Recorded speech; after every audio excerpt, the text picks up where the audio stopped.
The people that we will we were telling that we not Representative, Senator, Minister, President, better suffering us today. Local Liberia, the people, you can see Liberia. Liberians suffering, Liberians. We see it, we don't do it, nothing. Liberians suffering, Liberians. We see it, we don't do it, nothing. Liberian people suffering, Liberians today. We see it, we don't do it, nothing. Liberians, what we will do? We tire with war, we tire with destruction. We tire with your policy, people just is special interest. Special interest, we are tired. We are tired. Tired. We are tired. Liberians suffering, Liberians today. We see it, we not doing nothing. That always is the last every people's life. At the end of the month, don't celebrate. Security day and not rest in the last every people's life. At the end of the month, don't celebrate. The simple US coming from, and the simple the people carrying the US dollar. Just in the market. We're telling my baby. We're telling them. Check it.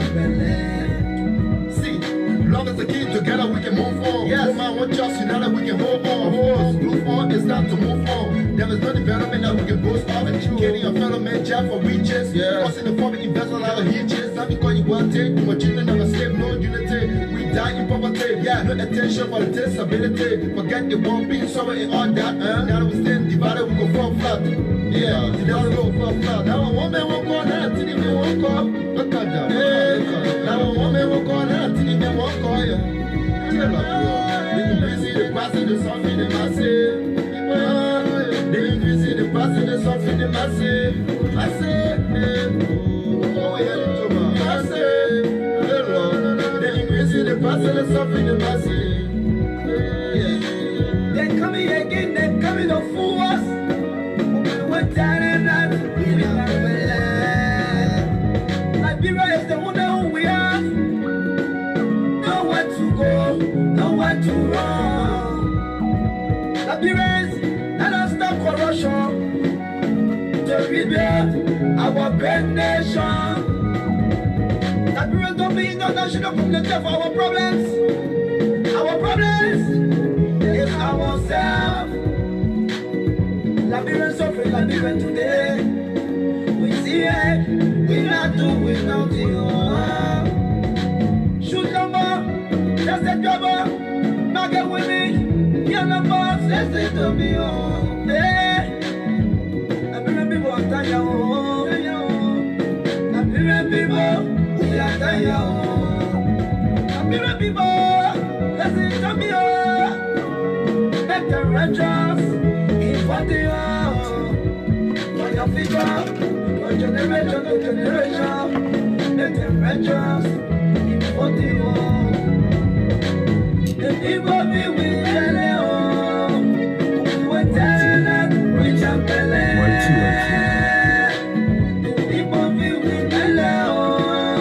We were telling them we jump The people be with Jelly. We're telling them we not The people that we will.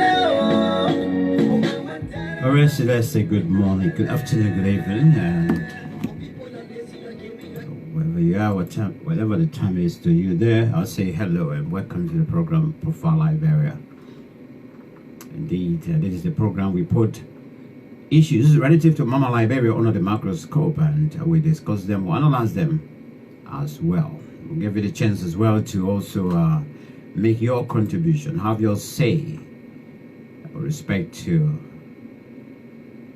whatever that is burning you in your heart about your country, Liberia, whatever you want to say, commendation for the government or constructive criticism, they are welcome here on this program, Profile Liberia. Yes, indeed, we have on the plate this afternoon. We are going to go to we're going to hear latest update from our children in Morocco. Okay, yes, in Morocco, and we will also go to smell noticed. Yes, smell noticed. Smell noticed. Smell noticed. We will go there. That's very, very close to the Robos International Airport, where our Muslims, fathers and mothers, grandparents are stranded right now as I speak to you. The news I got from there is that they've been there since Wednesday. But now, by virtue of the schedule, they should be in Mecca. Okay, but unfortunately, since Wednesday, these old people or our older people went to how they call it, to Ara, heading to, they went to RI, let's say, they put it that way, because smell notice and RI is the same. Okay, hi James. And so since Wednesday, these people, these older people, are being kept in the central mosque of smell noticed. They're sleeping rough on the floor there. There's Wednesday, Thursday to the Friday. They are stayed there, and according to you know, my sources there, I spoke to them about an hour ago. They told me that they still promising them again that it's tomorrow they will leave for Mecca. But I think this is not right. You know, I remember those days in during Simon Kanyado's time. Let's be frank. You know, most of the presidents. Well, I only remember Simon though. I think Charles Taylor too. Yeah, I don't know much about Madam Ellen Johnson's leave, but these leaders used to come in to help and buttress the effort of our people going to Mecca. Sometimes they used to. Well, they used to say personally, they say they send in their own personal contribution financially, or sometimes they say they will only write the cost of the plane fares and whatever, you know, additional fees now you yourself have to pay. Okay, yes, and I used to see that happening during the days of the late Simon Kanyado, and I also, yes, I saw it and I heard about it also during the days of Charles Taylor. However, it's still not free to individuals. Those who organize, there are people who head in this particular trip. I used to be the Muslim Council of Liberia. I don't know for this trip whether it is the Muslim Council that is heading it. But despite the fact that, all right. Despite the fact that I'm getting signal now that I'm supposed to be speaking to somebody in how do you call it, in smell notice. Let me see.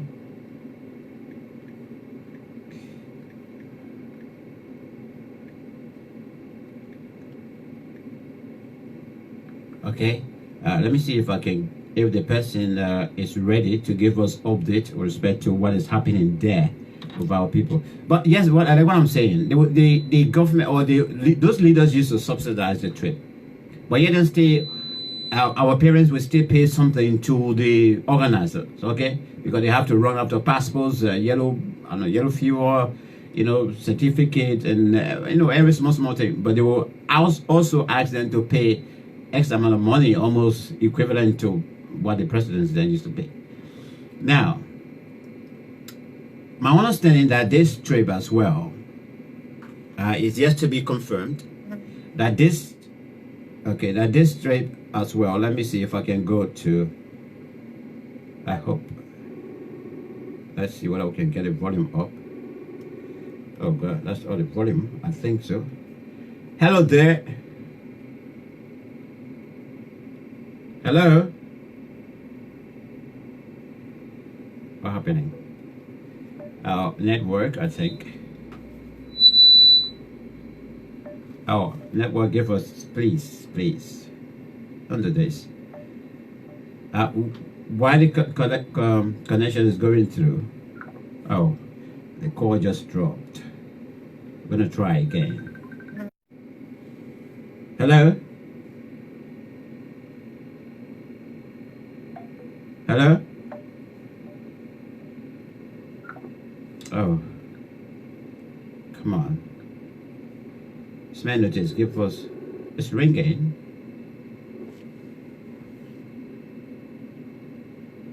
Hello?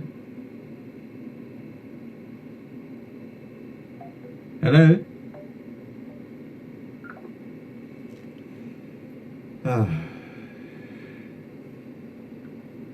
Okay, let me see. I can call you direct.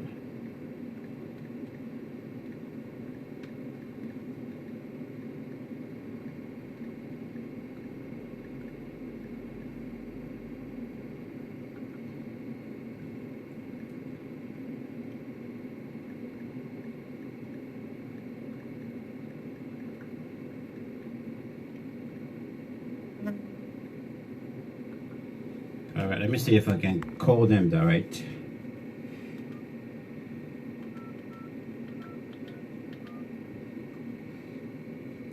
And so we can get update. I hope I got enough international units in this phone, so we can go live right now to smell noticed. Let's see, 7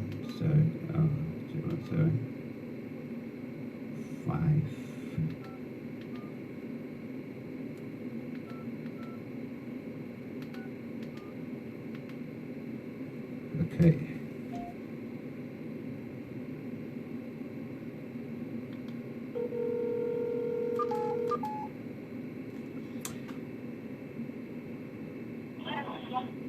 Hello? Yeah? Right, hello, my dear, how are you? How you doing? All right, I understand you right now. You are to how do you call it RRA at the mosque there. We also understand that our mothers, our fathers, supposed to be leaving for Mecca, but they've been there since Wednesday. Is that true? Yeah, I said, no, I stay here. So, any news so far? And what is it that you are doing there as well? You just gone to visit or what? I brought the ashes of my mother as well. But it's just sleeping in the mosque, that's no sleeping place. Well, if you say no sleeping place, are you telling me that the people who are heading them just went and dropped them to the mosque? Yeah, people who are the mosque here. So everybody finding places, you go there, you go there, you find water to take bath. If your people grateful for you, you go there, your children go there, you go there, what you're doing. So how long they been there so far? Working 10 minutes there. So if we take the ages, let's say for example, maybe your mother should be around 60, 65 or so. Are there many older people there among the people that are going? Yeah, there are so many other people among the people. Most of the people are other people. So anywhere so far from those that organize the trade, so are they around? What are they saying? I don't know, but I seen the people they saying that the people will go back for class tomorrow morning. I don't know actually it is. So tell us a little bit. Are they feeding them? Because at the end of the day, if the people who organize it, who heading it, I question they say the problem with them last year, I know 5,000 they got taken out the money for people here, they couldn't talk about so again. So if any other child who day you have to find for your parents, just from mother and you go from my mother. What do you mean only Manigo people? Because everybody out there are Muslim. They are all going on the same Hajj. But it's not a full brother, I'm going to put it at that. The company are full short. So if you try movie, you have to find food for your son and to eat. I just can't let them go to mama. So since Wednesday they've been there, so that they haven't heard. I mean, they didn't get any food until today. I don't know. Yes, everybody is doing their own thing. They said they brought food yesterday, so maybe they put it brought yesterday. I want to cook it now. I don't really know, but for me, I feel for more reason my parents there already. I just bought food from the guy. You know, food. What? Food is great. I don't want to go over it. So sorry. Now, what do you think then? Because your mother is traveling. If the trip started this right in Liberia or so, are you concerned? Are you worried that maybe the journey will be kind of a difficult all the way to Mecca? I'm not sorry, sir, but now they are really get problem. We're pretty natural. Yeah.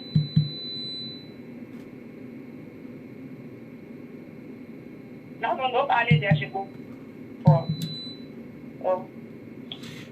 All right. I don't know. In terms of, ratio, because sometimes when men are plenty, they can help the women or so. But I know when it comes to people being using the mosques to sleep over or so, the division is there as well. But are the older people getting help? Have you seen help so far coming from other people since you've been there the morning?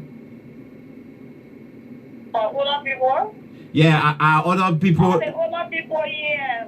All the older people here, brought people with them to take care of them. My sister said, "Take care of my mother. She can sleep with my mother if she wants to use the bathroom. She can bring her outside to use the bathroom and carry her outside." Right, but since you've been there, have you seen any of the leadership, the people that are heading it? Have you seen them so far? Since you've been there for the past 2 hours? No, not yet. All right, let's hope that God will help and Allah will help them to for this trip to be possible tomorrow. Thank you so much for the info. Okay. Right, that's as you heard, is a relative, if a daughter of a mother that's traveling, along with the group of them that are traveling to Mecca. Okay, what I was sharing with you is this. I posted this morning regarding the same issue, and somebody made a comment under my post and said, well, let's appreciate the president because the president is the one that paid for the trip. Now, I wasn't talking anything about who paid it for the trip or so. I'm just concerned about how our people are being treated. The leadership is treating the people. I'm not concerned about who is paying for the trip or whosoever. Just within that time, somebody responded under the same post and said, well, even if the president, maybe paid, but I know my mother going and we pay $4,000 US. Now,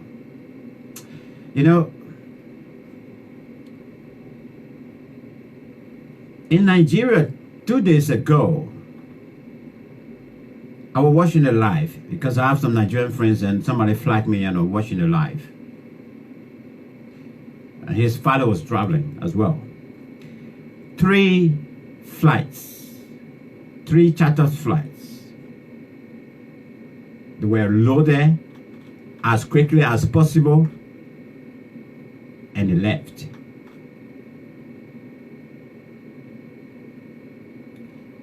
Three charter flights.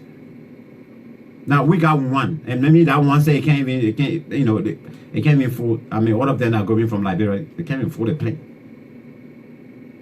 And then somebody is telling me that since Wednesday they went and dropped these older people there. They took them to the mosque in Smyrnotes. And they are still waiting for tomorrow. Why up to now? I mean, Liberians, we can't be sincere. Because no matter, if you check this behind, if you check thoroughly, somebody is responsible for this again. Yes, somebody is responsible. And because somebody want to possess everything, they want to take care of everything, they want to control everything. They don't want to release what is needed to be released so that, you know, issues can be put together quickly. They go about to do such a thing. Let me go on my dashboard. Come and talk about the students now. Let me see whether we can get Augustine Tama. I don't know, last time we found it difficult to get Mr. Students, because I see a few of you are already here from Morocco. If you can call to participate, let's hear from you. I really want to know the latest from you in Morocco there. Please, those of you that are watching from Morocco. Mr. Tama, good afternoon. How are you doing?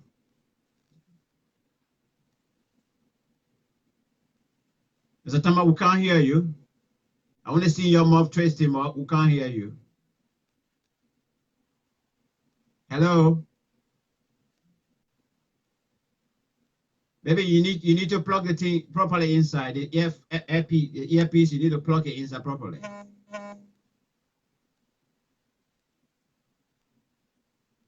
If you are hearing me, I'm not hearing you.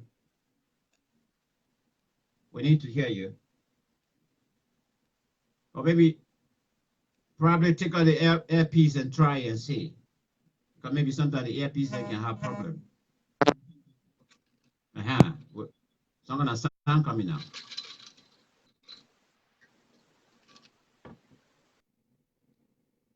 Yeah, okay, we just lost him. I don't know, Anointed, if you can call in, or John, sorry, I can't see John on the platform yet, because but we really want to hear, we want to get an update from you guys in Morocco there, as I continue along. Okay, so like I was saying about about our, you know, people that live in Liberia to go to Mecca. Somebody is responsible again, and somebody will be responsible again, and somebody must take the responsibility again. These older people, what they need is the care, the concern, such as this trip. Let me tell you now, such as this trip, it can be so challenging to them,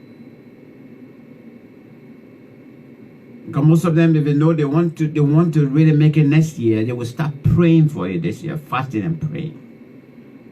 The anxiety can be there, the emotions can be high. Now, for you to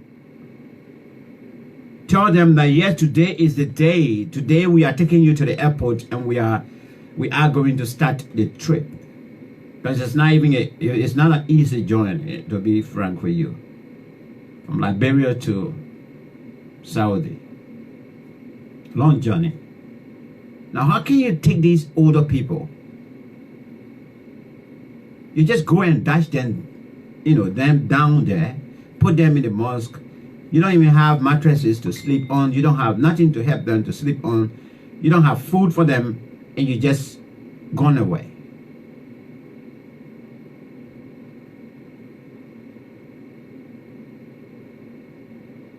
So those of you that were saying that, oh yeah, I mean, I didn't even ask the question about who paid for the trip. No. I didn't ask any question about it. I'm just concerned about their welfare. You know, that whoever did this, you know, they should be punished. They should pay for it. These people pay money for this trip to Mecca.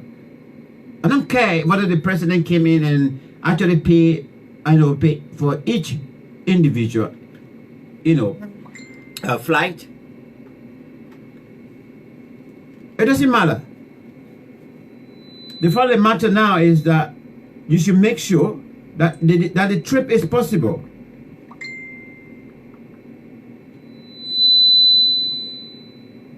You know, make sure that the trip is possible. But these are older people, vulnerable people, as we refer to them here in the UK, vulnerable people. And you just go and dash them down. Since Wednesday, they've been there. Now, the lady is telling us only this morning or this afternoon they carry a bag of rice for them to eat. And now she's explaining about stories about you know how the food actually is also being handled. And she have to leave Monrovia to go and carry food or go and attend to the mother there, because the mother is traveling as well to Mecca.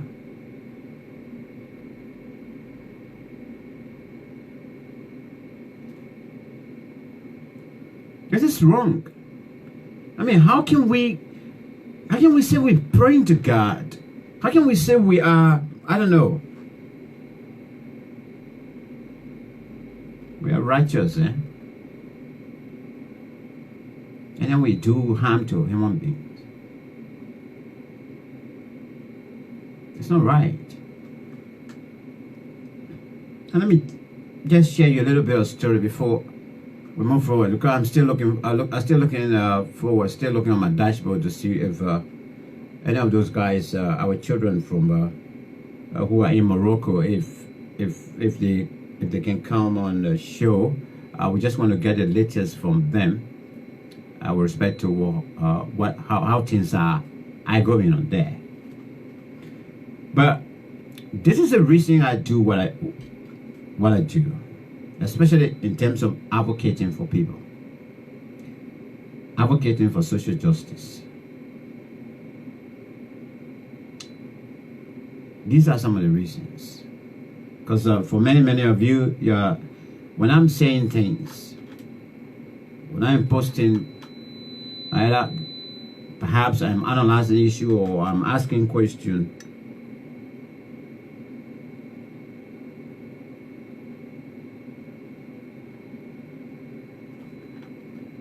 you come at me, you throw words at me. Some of you, like I got two other friends, I would still call them friends in Monrovia. They will always refer to me as a hater.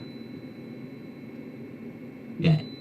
Each time I post, perhaps I am talking on an issue, a national issue or whatever, they just throw words at me and say, you hate the president.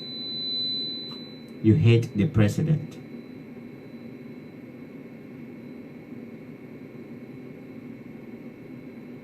But sometimes it's hard, very, very hard to educate this kind of people.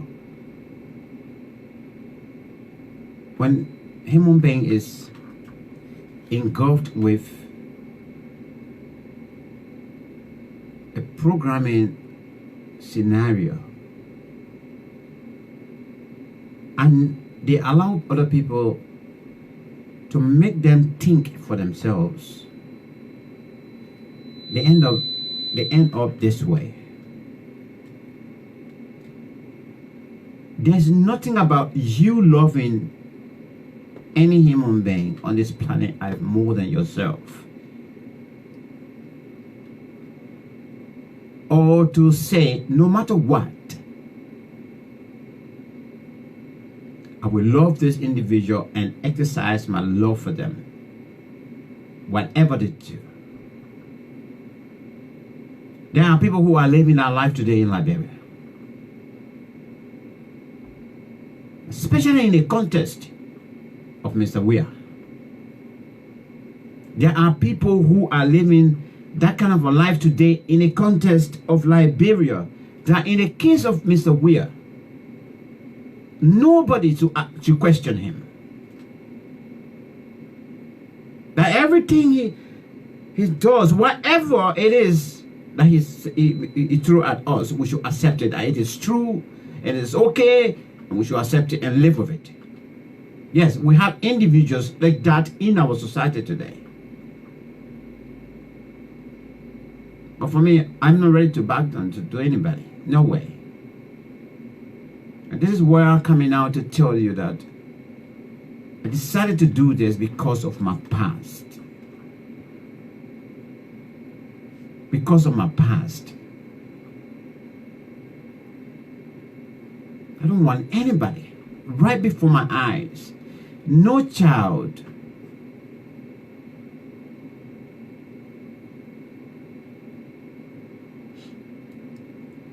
to be taken for granted. No. I will not accept bullying anymore. When I see you doing things in the form of trying to bully somebody, to bully me, then you're getting at me.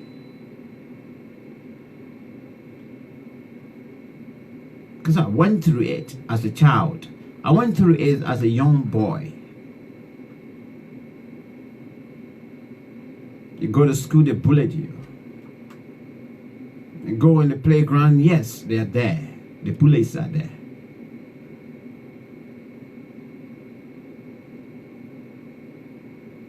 Opportunities denied.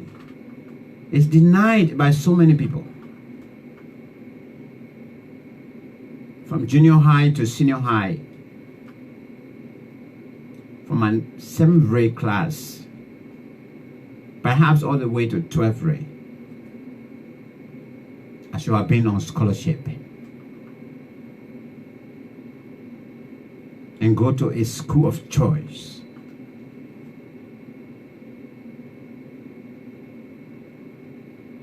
But people stood on it. And they denied me the opportunity.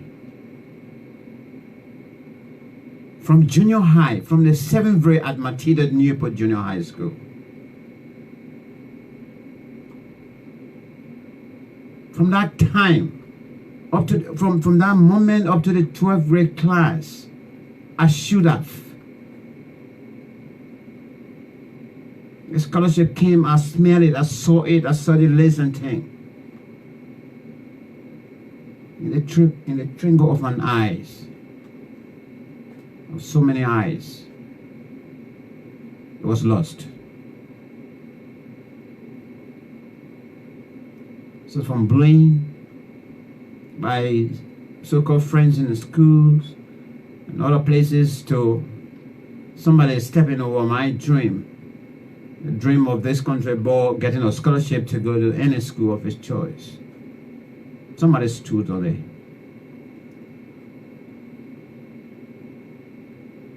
That's abusing human's right there.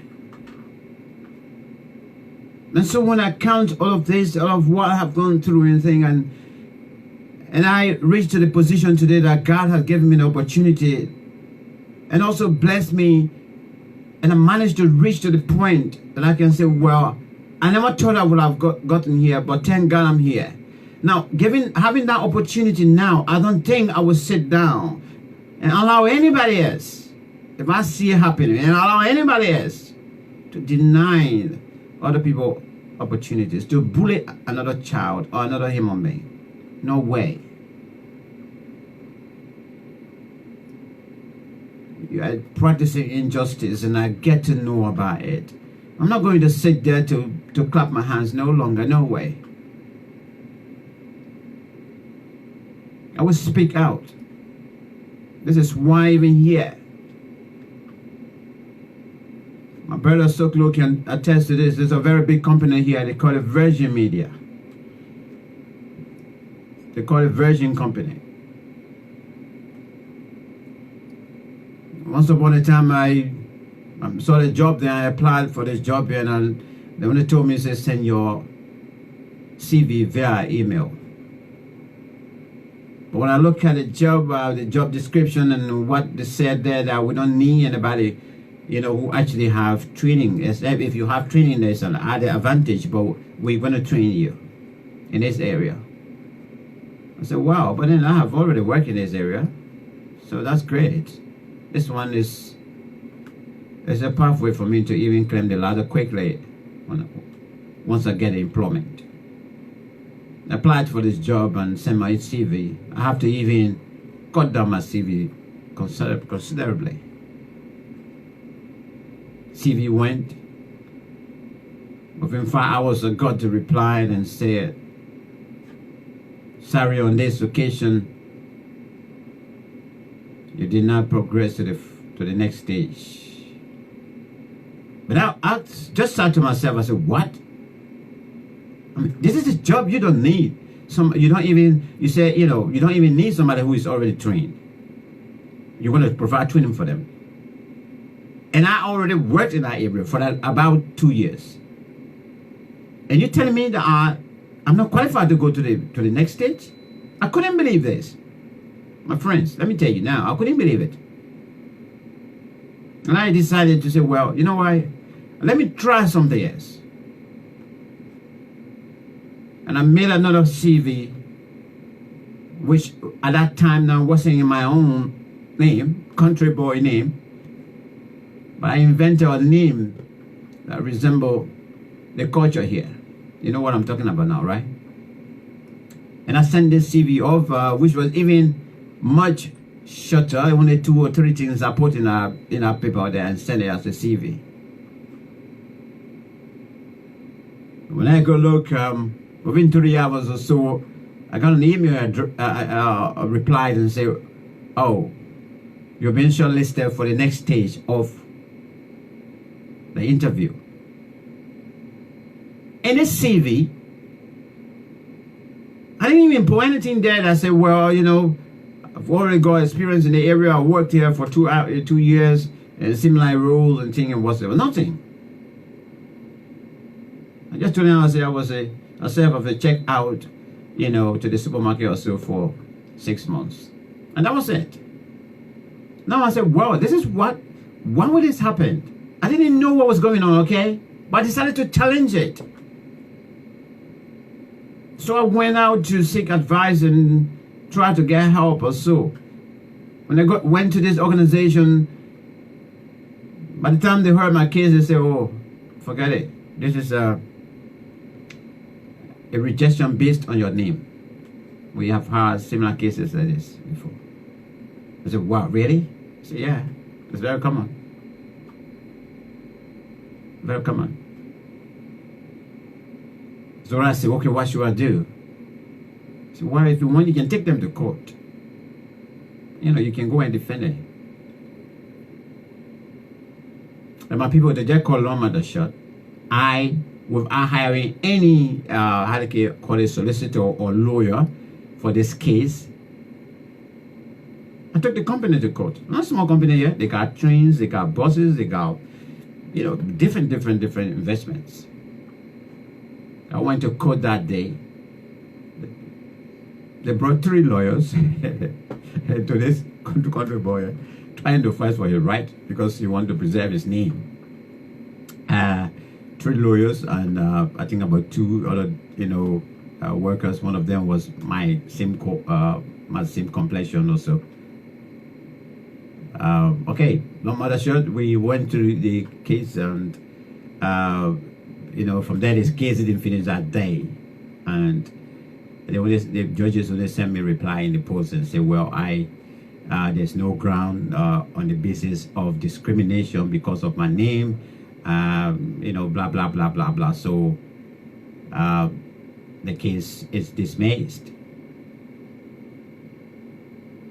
That was another opportunity there, that somebody stepped on me because of my name. So you see, this is how injustice is done to us on a daily basis. What belongs to you, somebody will sit on it. They will sit on it, they don't want to give it to you. Healthcare system is a right that every citizen, when you are sick, you should go to the hospital and the medication should be there for you to be treated. Education is a right.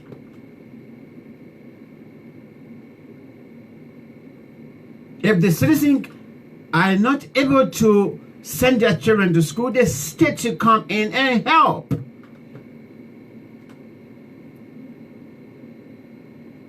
When you don't do it, that's injustice to the society.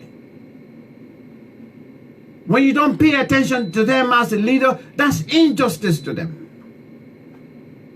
When you don't take course of action to address the issue, that's injustice to them. And that brings me down now to the children that we have in Morocco right now. They're stranded there. They're stranded.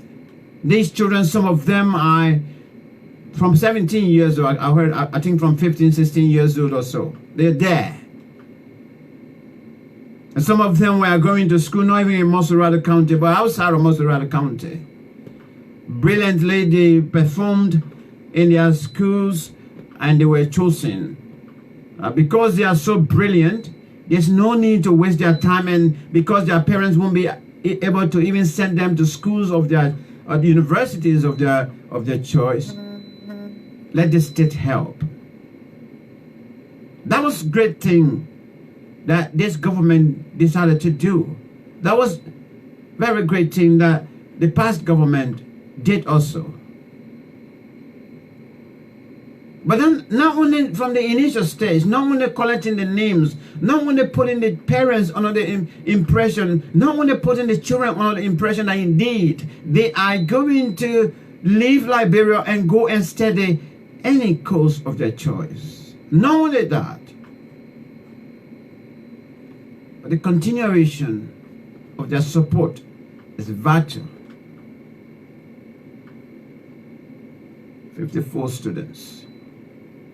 These are all children. Like I was saying, some of them, they are first time even stepping in Monrovia. Or alone, some of them being in other part of the counties or so, going to school. They leave from school, they go to help their parents on the farm to do some farm work or so. Then they sit down to study. Now if it's such a child, it's so clever.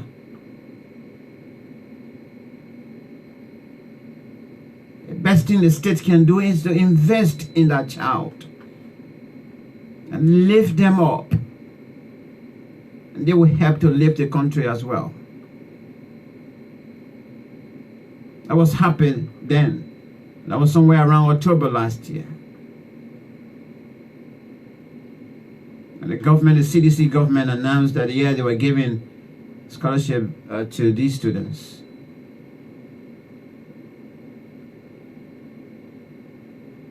They sent them to Morocco.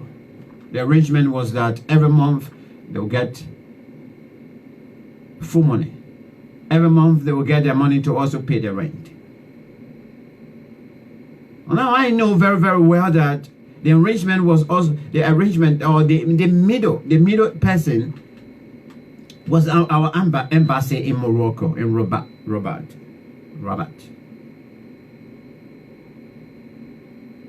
Because whether it's the Ministry of Finance, Ministry of Foreign Affairs, or Ministry of Education, they can't do such payments directly to the students themselves. They're going to pass through the embassy, especially where there is embassy in our country. Somebody in the embassy that is also responsible, have a diplomatic responsibility for that, representing the government. And so in the case of the children in Morocco, that's the same thing that happened.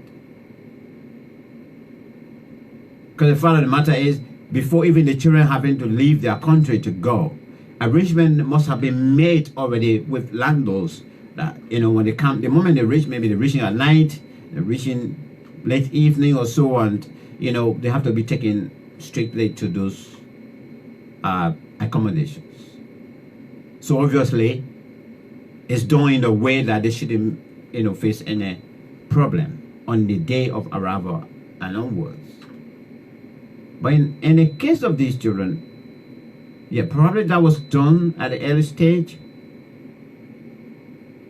But from that moment to now, it's about 10 months now, according to latest information. These children, their allowances are not going, rent is not going. Why? If it is leaving Liberia and going to the embassy, it's not reaching to the children. It's not reaching to them. And so, where is the money? If the Ministry of Finance, Ministry of Finance, you know, have released the money, where is it for the children? Why is it now we have gone up to 10 months and these children are right now in the hands of people that they don't even know?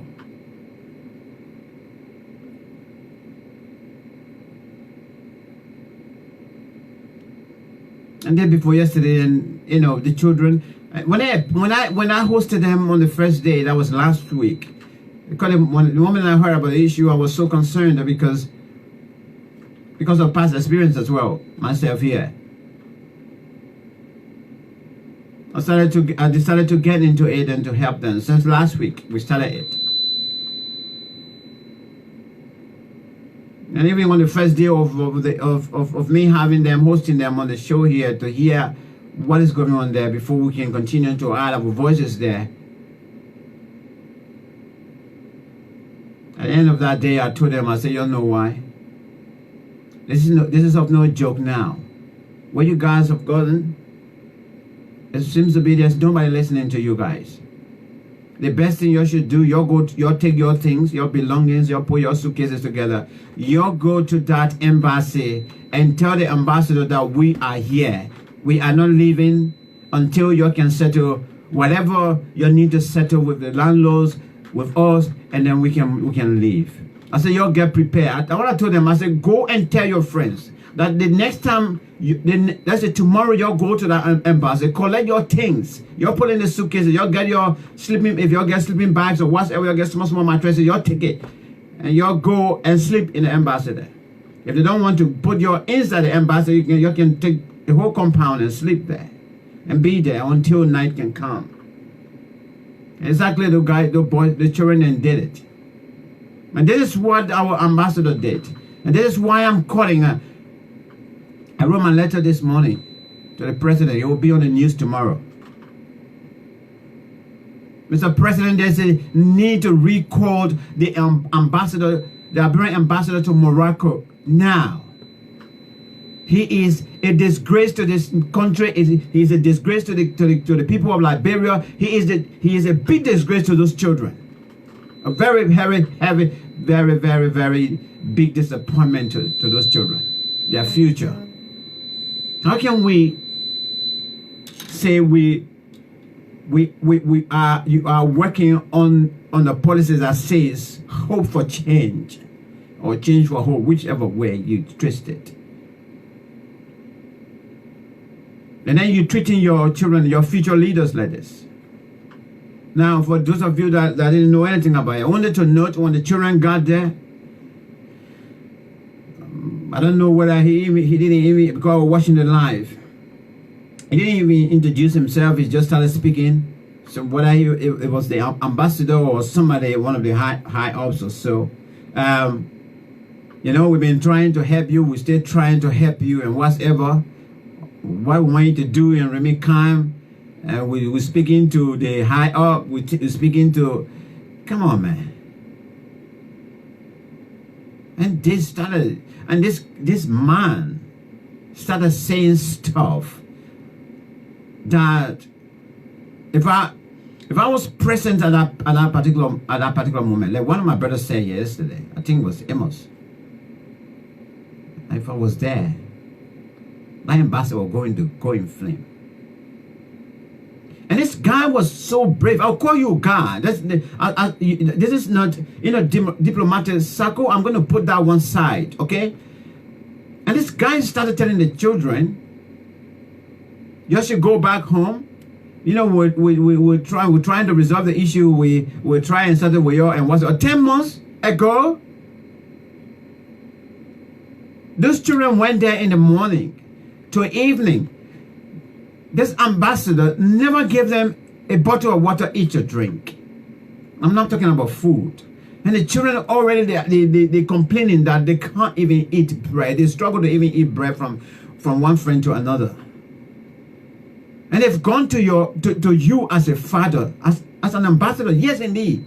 Even where I am right here in the United Kingdom, the ambassador here, so long I'm still loyal to my country, I still feel I'm a citizen of Liberia and I owe Liberia. My ambassador here, if that woman that's my mother, she will be my mother and my father. If that man, he will be my father and my mother. That's it.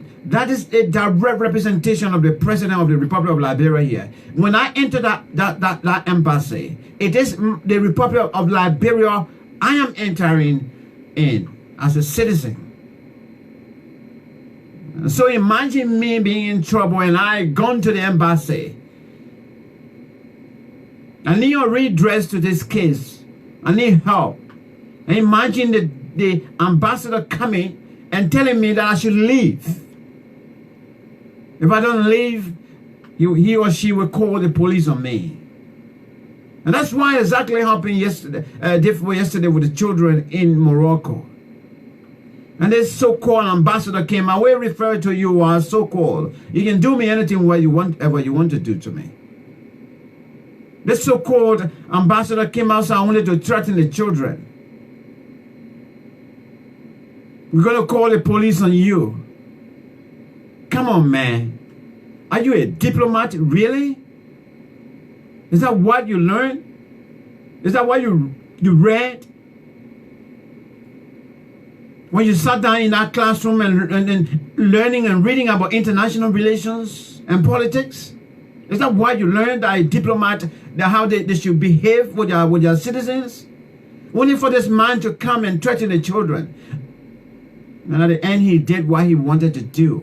Call the police, call riot police on John security of Morocco on those children. Only for them. And the worst thing that this man did, this so-called ambassador did, the worst thing he did, he took their mobile phones, their cell phones from them, one by one, before even the police could come. Under the pretense, oh, we want to talk to you, you all put your mobile phones down. We want your mobile phone because we don't want anybody to record anything here and watch the. Come on, man. What a childish behavior is that? It must also take you. Okay? Why?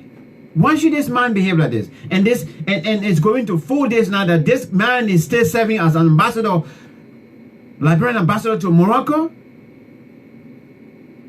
Oh, come on, man. Here in the United Kingdom, you're gone a long time. You're out of that post. That very day you will be out of that post. They will record you. Because the people don't play with their children here. They don't play with the rights of the children. No way. Especially you send the children in foreign land. They don't know anybody there. There's language barriers. They don't have no family connection. Nobody is there in touch with them. It's expensive for them to even call their parents back home to talk to them. They can't afford to even put unit in the phone to make a call. The children are going through hardship. They have gone to you to get help. They have gone to you as their father and say, Father, we are facing this problem. We need your help also. You go and throw them out. When people said the last time that there's no what did it say? There's a quotation about it was well done by how do you call him, Darius Dillon. They say there's nowhere you can deport me from Liberia because no. Now what happened in Morocco now?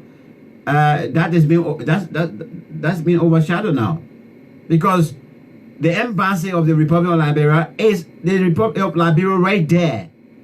Now the children went there as citizens, and the ambassador threw them out.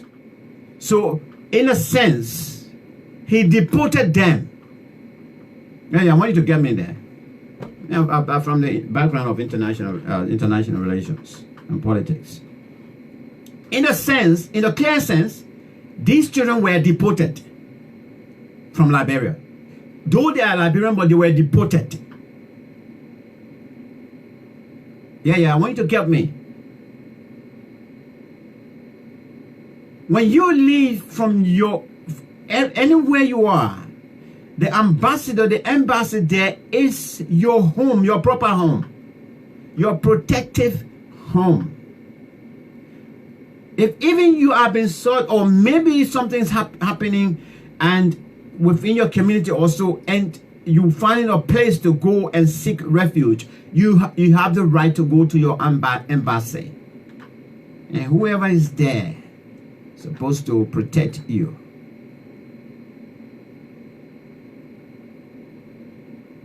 But when you get to that embassy,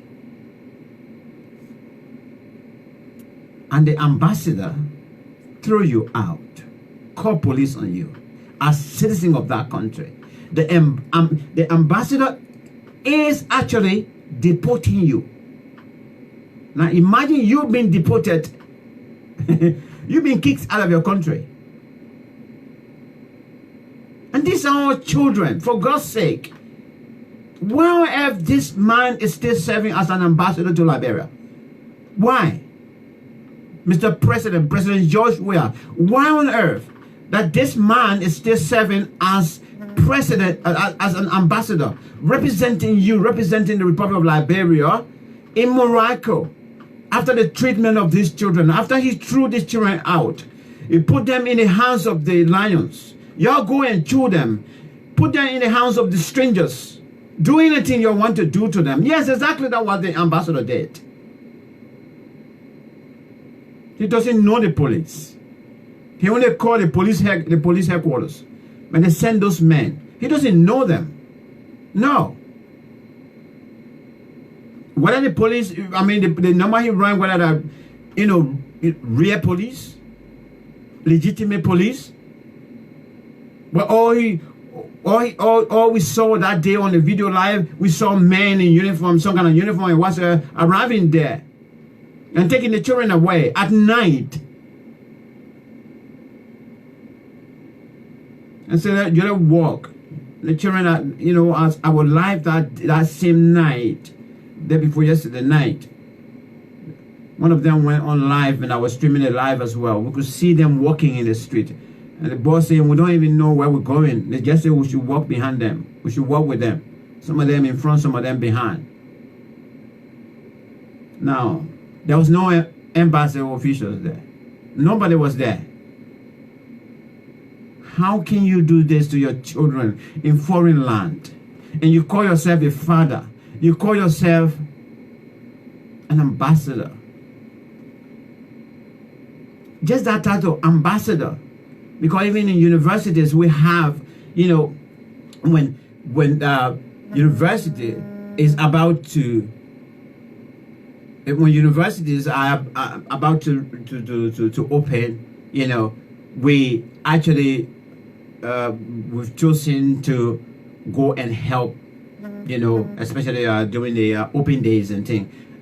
Time for new students to come and see the campus and visit different departments and whatever. Ambassadors are, you know, are given the opportunity to lead that day. You're representing that university as an ambassador. The character of that university you're representing.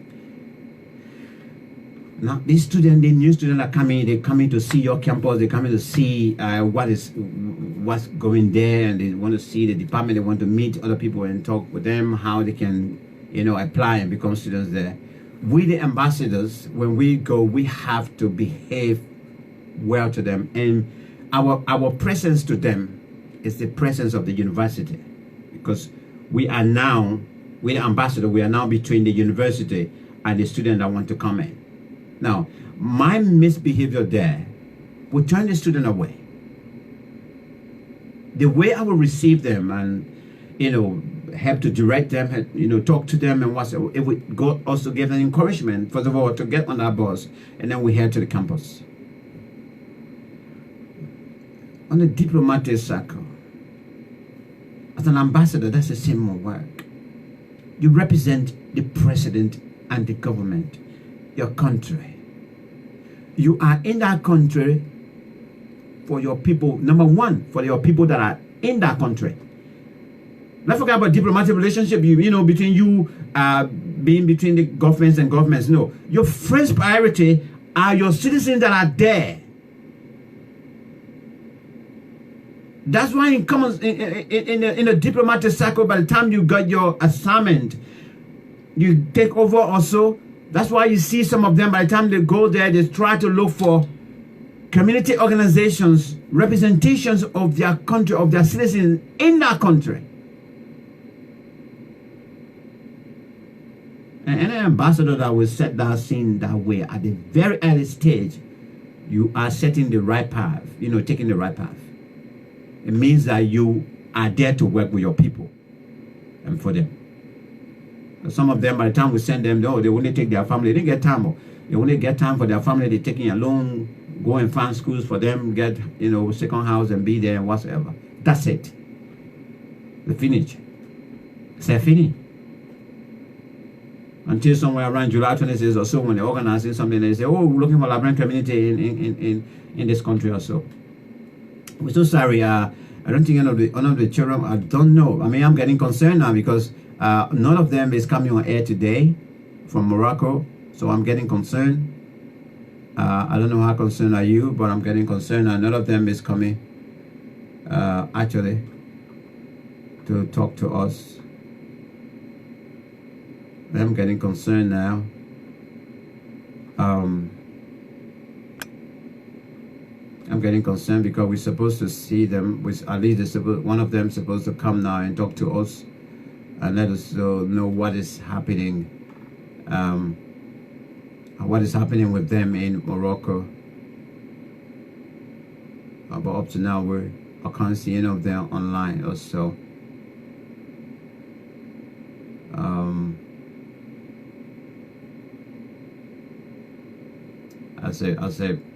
As a parent as well, I am not I'm not feeling too good now because the nature of the situation, as I explained to you.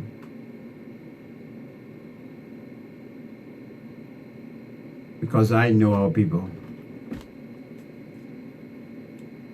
In as much as these children decided to raise the profile of what they're going through, somebody will be there to say that they have done the wrong thing, and perhaps they want to even punish them more. Yes. Somebody will be there to say that these children, they did the wrong thing. And because they came to the embassy here to seek such a help, they have taken the wrong path. And we are going to punish them more.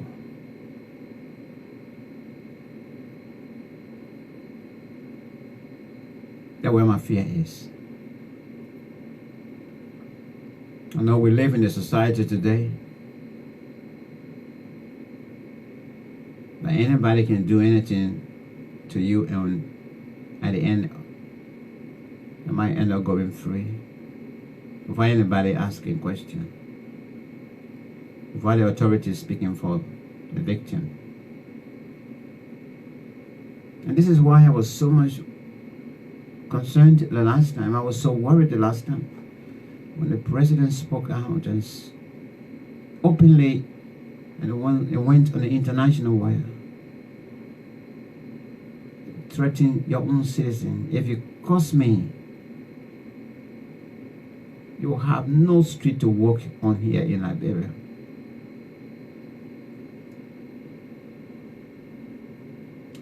You know, citizens were clapping that day.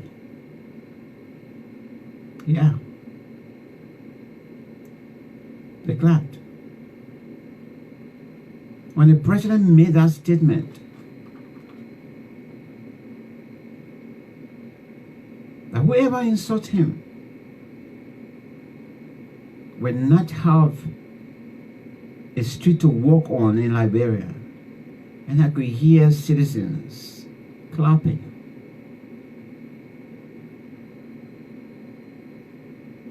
And I sat there wondering whether all of them that are in that hall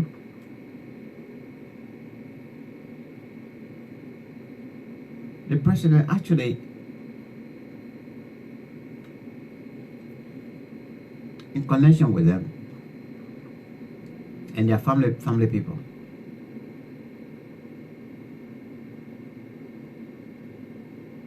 As a leader,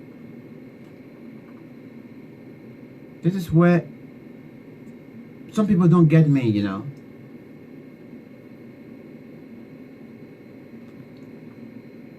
I don't sit there and insult.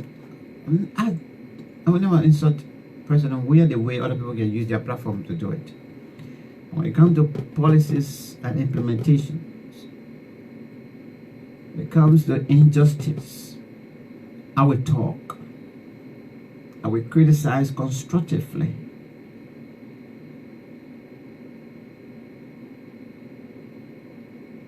The president was wrong. Seriously wrong that day. have come out and say, well, when you insult me, there will be no street for you to walk in Liberia.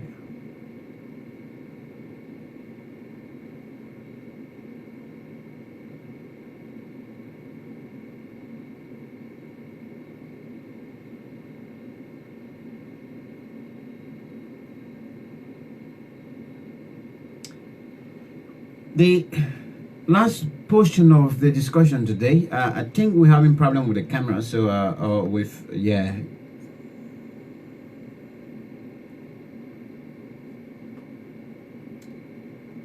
things are not going right. It seems to be. Let me see. I'm going to go take a short musical break and then come back. Something else seems to be right here to invite people on the show.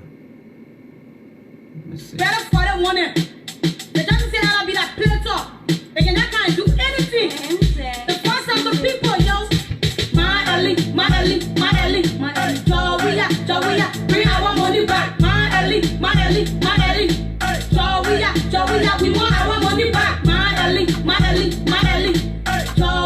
Joey, bring our money back. My Ali,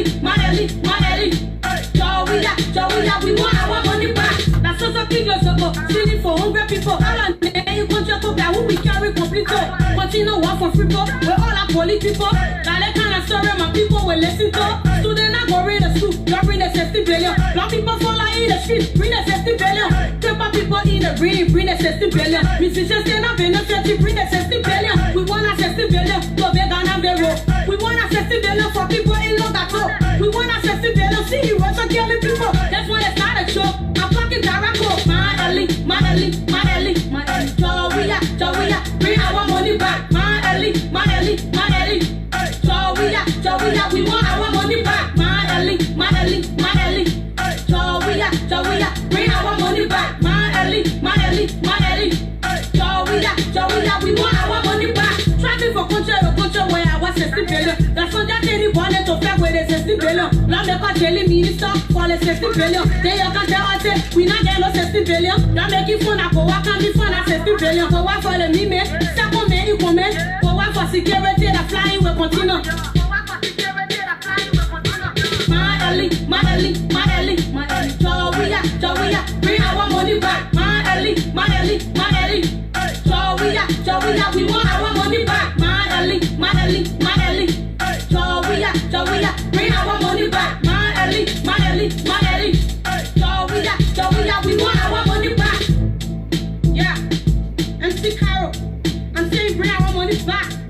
Silent individual.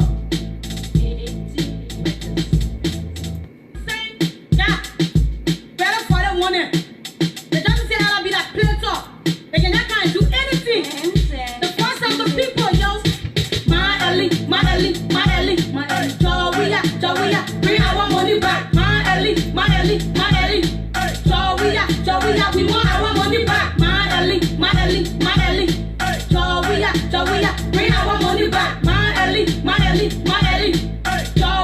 Joey, we want our money back. That's just a thing ago. Stealing for hungry people. All on you control to who we carry complete. Continue work for free people. We're all our police people. That kind of story my people will listen to. Students not go read the school. You bring the 60 billion. Black people fall in the street. Bring the 60 billion. Paper people in the bring the 60 billion. Musicians stand up in the church. Bring the 60 billion. We want a 60 billion. So big on the road. We want a 60 billion for people in Logato. We want a 60 billion. See you Russia killing people. That's why they started show.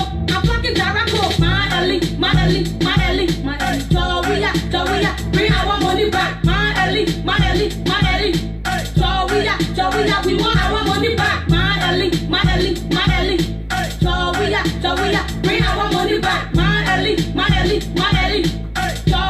Joey, we want our money back. Traffic for culture where I was 60 billion. That's what that any bonnet to fair with the 60 billion. Now they call daily minister for the 60 billion. They you can tell us we not get no 60 billion. Now make it fun for what can be fun at 60 billion. For what for the meme, second man you comment. For what for security that flying will continue. My Ali, Joey, bring our money back. My Ali, Joey, we want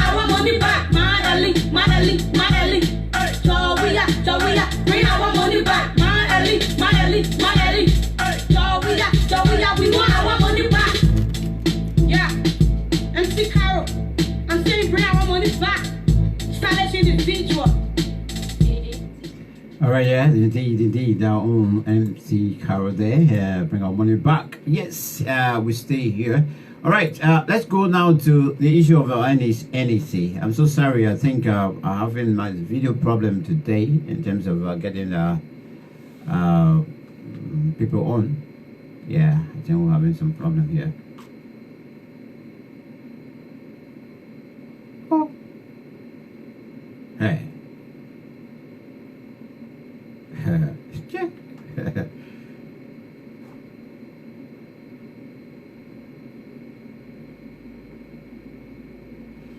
All right. According to information today, this is something that came up. Latest update is the past hour or so. But situation at the Liberian National Elections Commission isn't going to where there. They say here battle cry at Kokoya's gate. Liberia's election chief reveals threat to burn his home. Wow. Let's get the gist of this story. We'll come back later tonight to do the print news review. As Liberians await the results of the continuous district number 15 Masuradi County legislative race, the head of the National Elections Commission, Councillor Jerome Kokoya, says unknown gunmen showed up on the premises of his home in the early evening hours Thursday, chanting battle cries and threatening to burn down his house. Speaking to the Voice of America, VOA, Daybreak Africa, Friday morning, this morning, Councillor Kokoya said the incident took place just when he was about to leave his office. Last night, between 6 and 7 p.m., the security reported that more than 20 some of men came at the gate singing battle cry or whatever they called that, and then demanded that if election results were not given, they will burn down my house with the people in there. So somebody was scared. They called me. I was just leaving work. I immediately called the Minister of Justice, who was gracious enough to send some police officers to help provide security, and they are currently there. Asked whether he had any idea who was chanting the battle cries, Councillor Kokoya said he did not. No, I don't know which group was doing that, and the security did not describe the kind of chant they were chanting, but he told us that there were more men that came there and threatened to burn the place. Asked why his commission was taking so long to announce the final results of the by-elections in district number 15, Councillor Kokoya said it is not unusual. Okay, so that's the answer he gave. It is not unusual. Okay. Said Councillor Kokoya, the timeline stipulated by the Constitution is 15 days within which we can give results, and several factors are taken into consideration. It depends on the kind of election, and Masuradi is a highly contested county.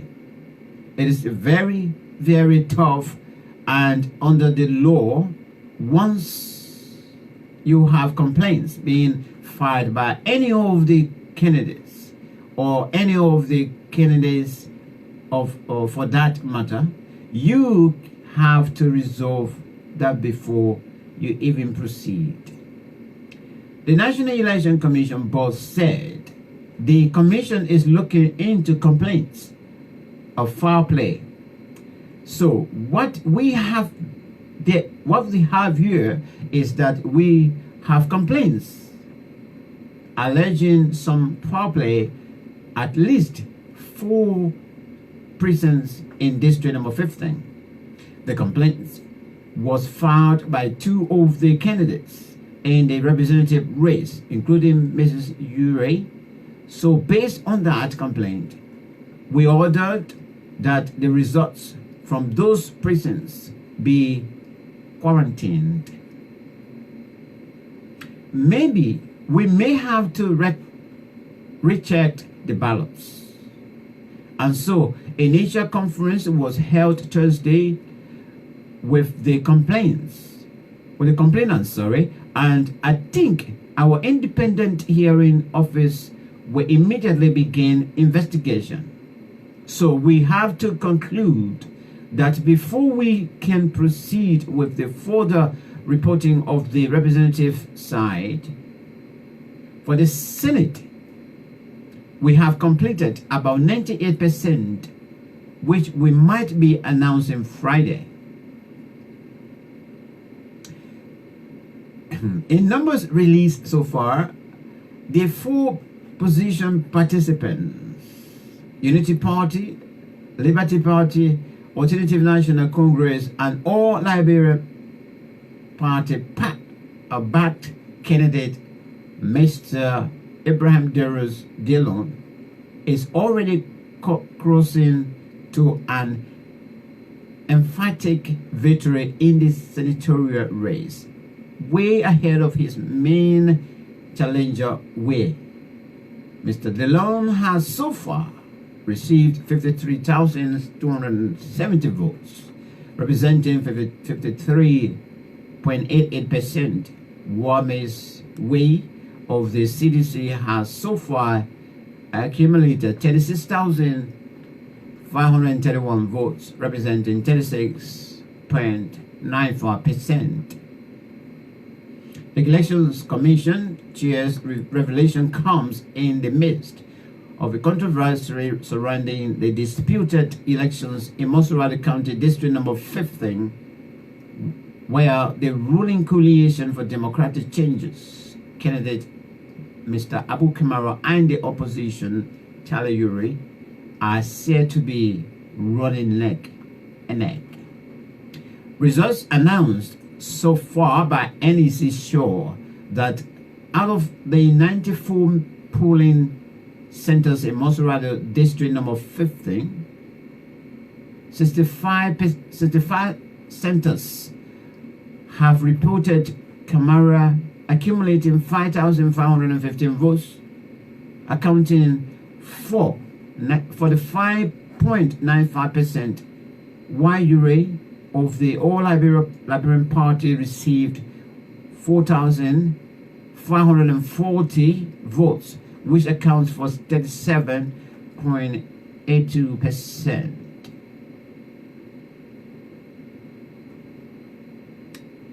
The commission is expected to announce final results in the senatorial race later today, but according to sources, is expected to hold off further announcement on the district number 15 race pending further investigation and a possible recount or revote in areas currently under quarantine. Yuri has insisted that she will not accept the results and is challenging the numbers released by NEC so far. I don't care if we have to do re-elections. You will not step on the will of the Liberian people. Not this time. Not when Talia Yuri is in the race. I will not sell my people of District 15 future. I will not sell their opportunity to get proper leadership in the name of peace, because we are not here to go to war, but we will protest. We will not sleep if you try to steal from us, she said Thursday during an appearance on the Costa Morning Show. The candidate has quarantined the integrity of the National Elections Commission, especially regarding comments made by President George Mani Weah that no member of her family would ever win an election as long as he is president. This is a man that has never won anything, the president said of Mr. Bernino Yuri in June. He supported his brother and defeated him. Get ready, tighten your belts. There's no way the Yuris can win election in Mosurado County because they are wicked people. We are cockroaches, but they are killers. We are cockroaches. They are thieves, President Weah said in June. According to Ure, a count of ballots in her camp shows her to have won 52 polling places to Mr. Kamara, who has won 41. Her poll watchers says or raised a red flag at one of the centers, the Samuel T. Cohn Center, where noticeable discrepancies were seen on the voter roll. The poll watchers who raised the issues were subsequently arrested and jailed, leaving the center without observation for most of the election day. Wow. Liberia. All right, I want to take this story just before I go, because we're talking about elections here. CDC getting harder. Bwema JV, Bwema may be suspended indefinitely. Wow. I don't know. You said something. You want to say he's independent. What would I say? He's a patriotic citizen, and we're trying to be. Trying to balance the equation there, but that is African politics. So, is that once you answer, you have to talk the way they want you to talk. Yeah, you see the wrong side, don't say the person they're doing wrong. I think that where they may come from, like in honor fire. Let me take this story. Very impeccable sources in the corridors of President George Weah office have just confided in Front Page Africa that Mr. Bwema J.V. Bwema, Deputy Director General for Rural Broadcasting at the Liberia Broadcasting System, is poised to be suspended indefinitely from his post. Bwema on Tuesday, July 30th, posted a long comment to Facebook against President Weah. Front Page Africa reported the very next day that that particular post landed him in slow trouble with the president. According to our sources from within the LBS, that's the Liberia Broadcasting System, and close aid to the chief executive, the president allegedly ordered the same day JV's seniors not to directly relate to him again, and to also instruct every rural reporters who sends their reports directly to JV, as Bwema is affectionately called by his peers in the media circle, to not send him reports again until otherwise ordered. So that's the president speaking though. Yeah. When this newspaper contacted JV, he said he hadn't been informed about such decision from the president who appointed him. Nevertheless, he could neither confirm nor deny whether such mandate has been passed against him. The LBS Deputy Director General's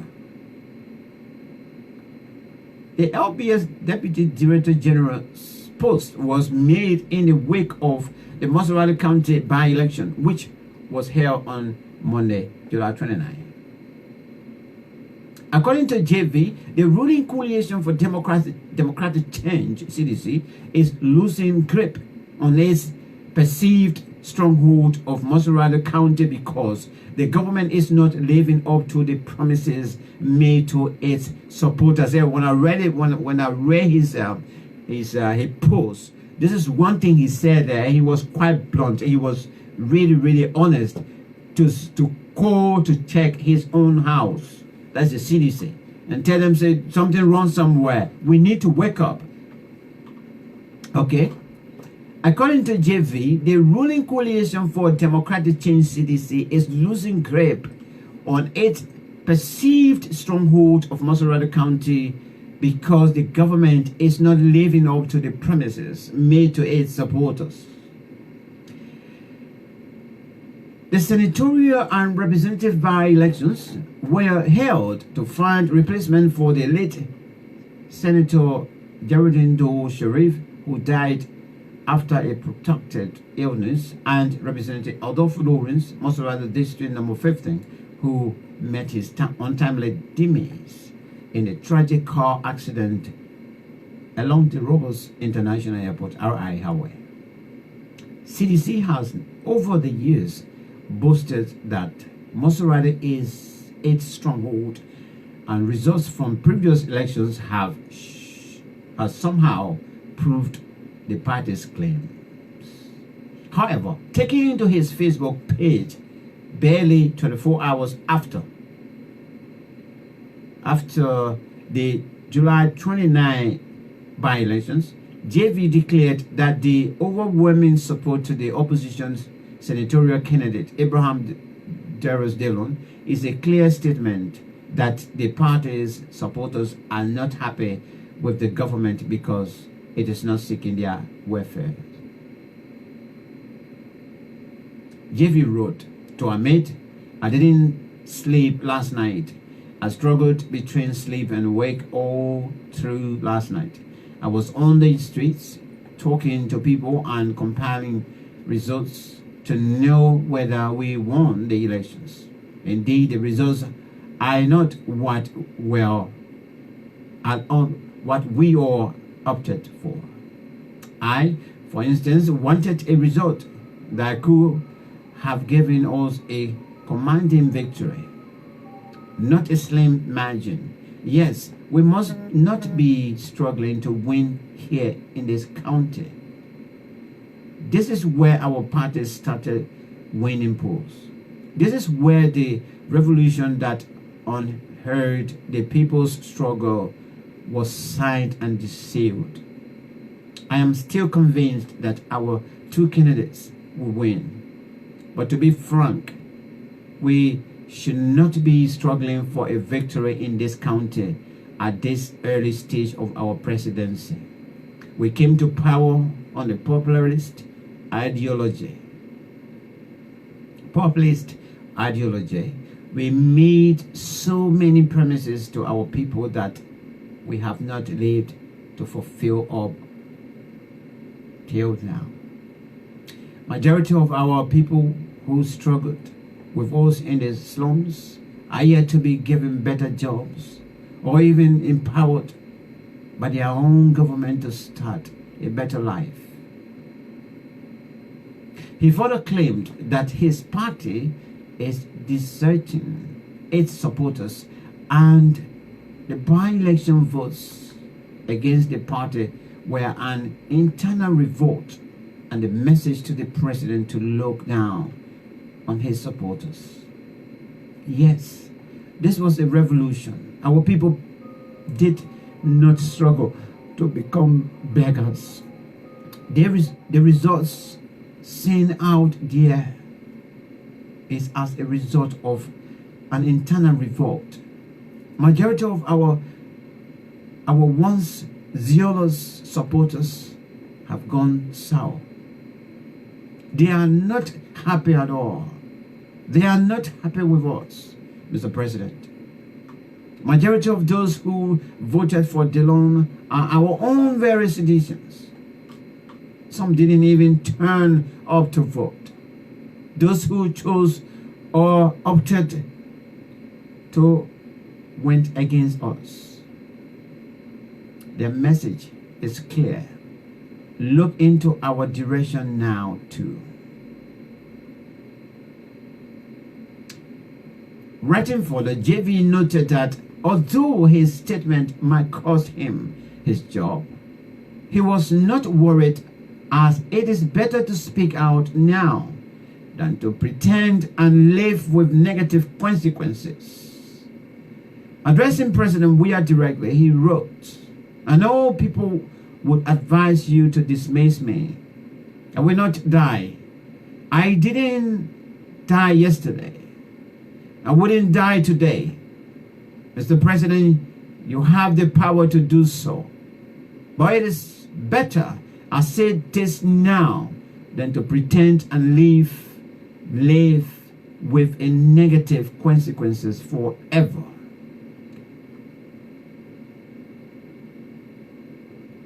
Wow. As he directly predicted that some around the president would push the president to dismiss him, it seems it might come to pass very shortly. Front Page Africa was surreptitiously told by insiders within the executive mansion that JV will be removed from his post this way. The president will announce today that he is suspended. Boima JV Boima indefinitely, and that will be it for him. He wouldn't be reinstated again. With results from 65 out of 95 polling centers around or announced by the National Elections Commission in Mosselwater County senatorial by-election, the ruling Coalition for Democratic Change (CDC) conceded that the opposition candidate Delon won the senatorial by-election to fill the void left by late Senator Jaredin Dosharif. In a statement Thursday, August 1st, signed by the party's chair, Moba Molu, made very similar frank assertions that Boima made too. Might Molu face similar fate? Molu, our dynamic standard bearer and supporters, we, the members of the National Executive Committee of this great party, are committed to all of you. Now is the time that we have to swallow the bitter pills by taking some hard decisions, both in government and our party. We commit to continuously seeking the interest of Liberians. Seeking the interest of Liberians. Most importantly, our supporters who stood with us during our difficult days in the struggle must continue to be empowered. We can no longer we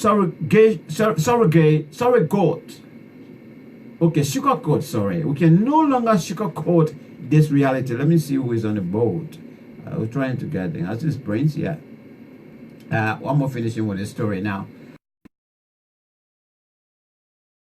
No longer sugarcoat this reality. The moral demands to empower our people are a furious urgency that remains our first line of defense as we serve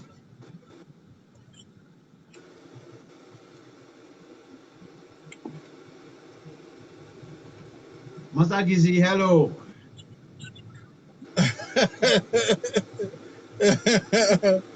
Oh Lord. Hello, how you doing, G? You dressed that real Masagizi today. Welcome. I think it's is it for the inauguration? Okay. Well, yeah, how you doing? Yeah, we're on this. I can't stress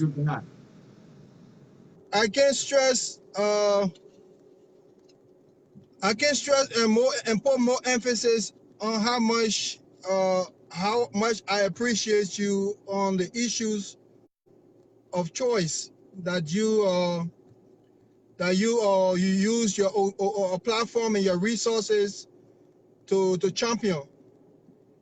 I want to commend you for giving our brothers and sisters in Morocco your platform and the opportunity so that their plight and their conditions and their circumstance can be brought to not only national attention, but also to international awareness as well.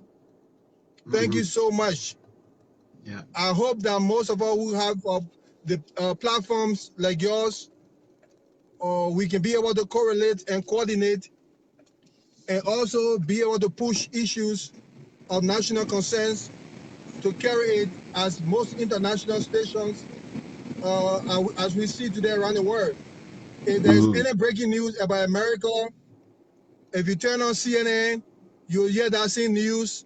If you turn on MSNBC, you'll hear that same news. If you turn on CSNBC, you'll hear the same news. So I hope we can coordinate and do the same thing. While we are addressing issue daily, we should need to coordinate. When I saw you pushing the issue of our students, I saw major platforms was not even addressing it. They didn't even coordinate. They didn't even comment on it, which is sad.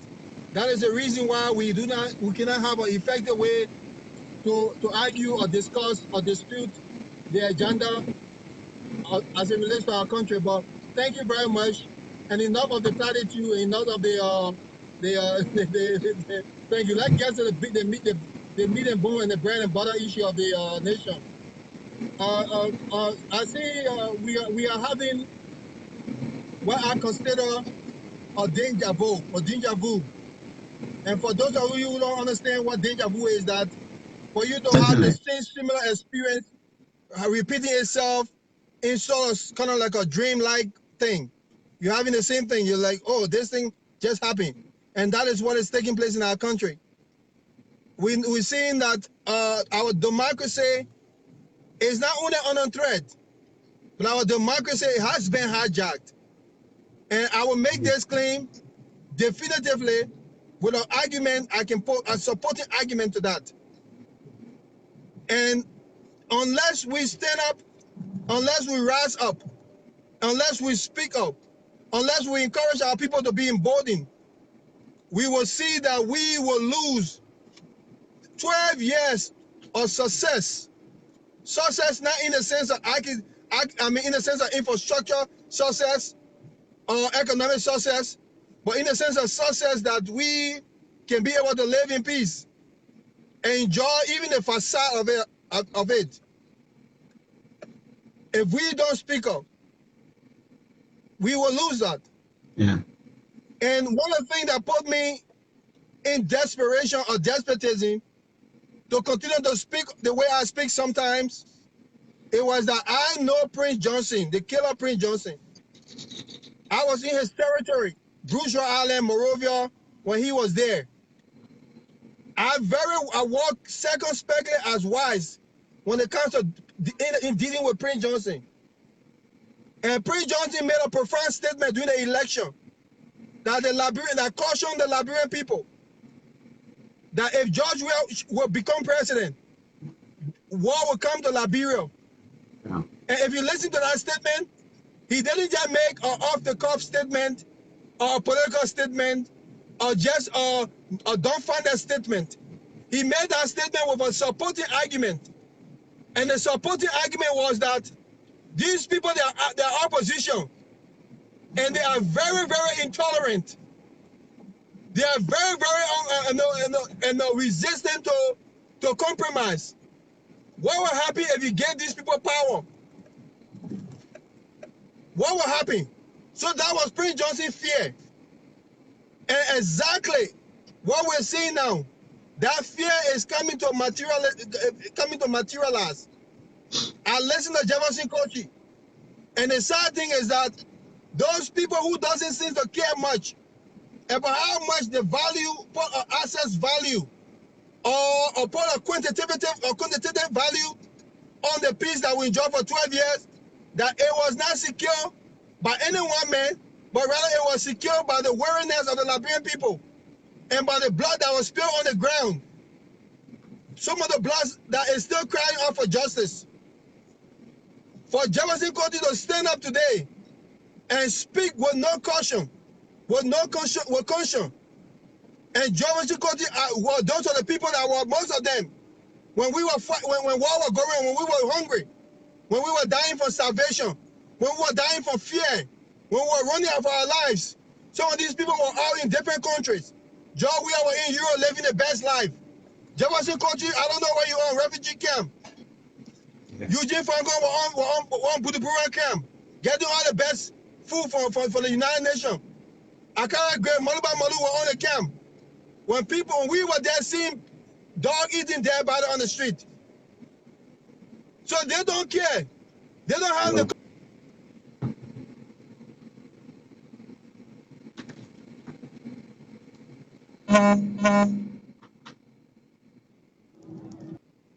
In our laymen are saying, because when the shit hits the fence, most of them will be able to get their family and get themselves out of that country. Yeah.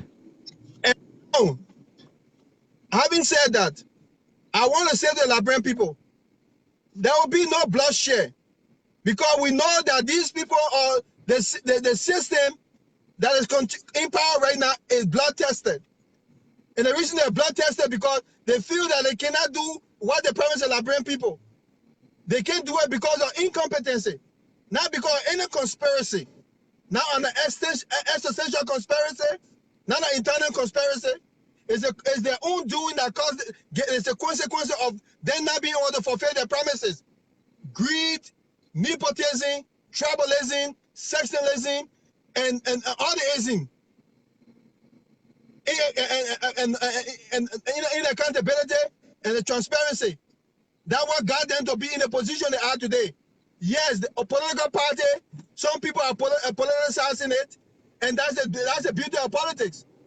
Yeah. Politics is not for me to go and cheer for you. It's for me to go and cheer for myself. Politics is not for me to go and praise you, for me to show your weaknesses so that I can gain strength on you.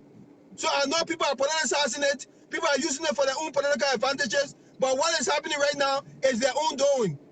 Nobody is blaming we are for Ellen Johnson's problem. We are blaming we are for we are's own problem.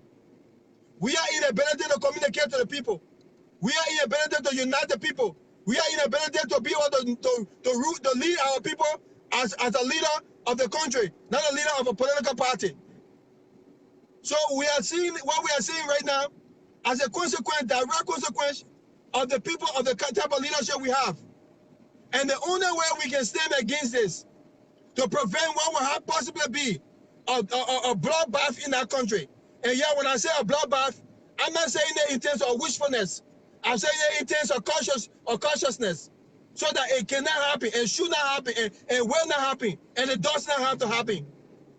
I'm saying that so that we can mitigate and prevent it. And the best way is for the people to get up and say, enough is enough, we have enough, we're not going to go down that path.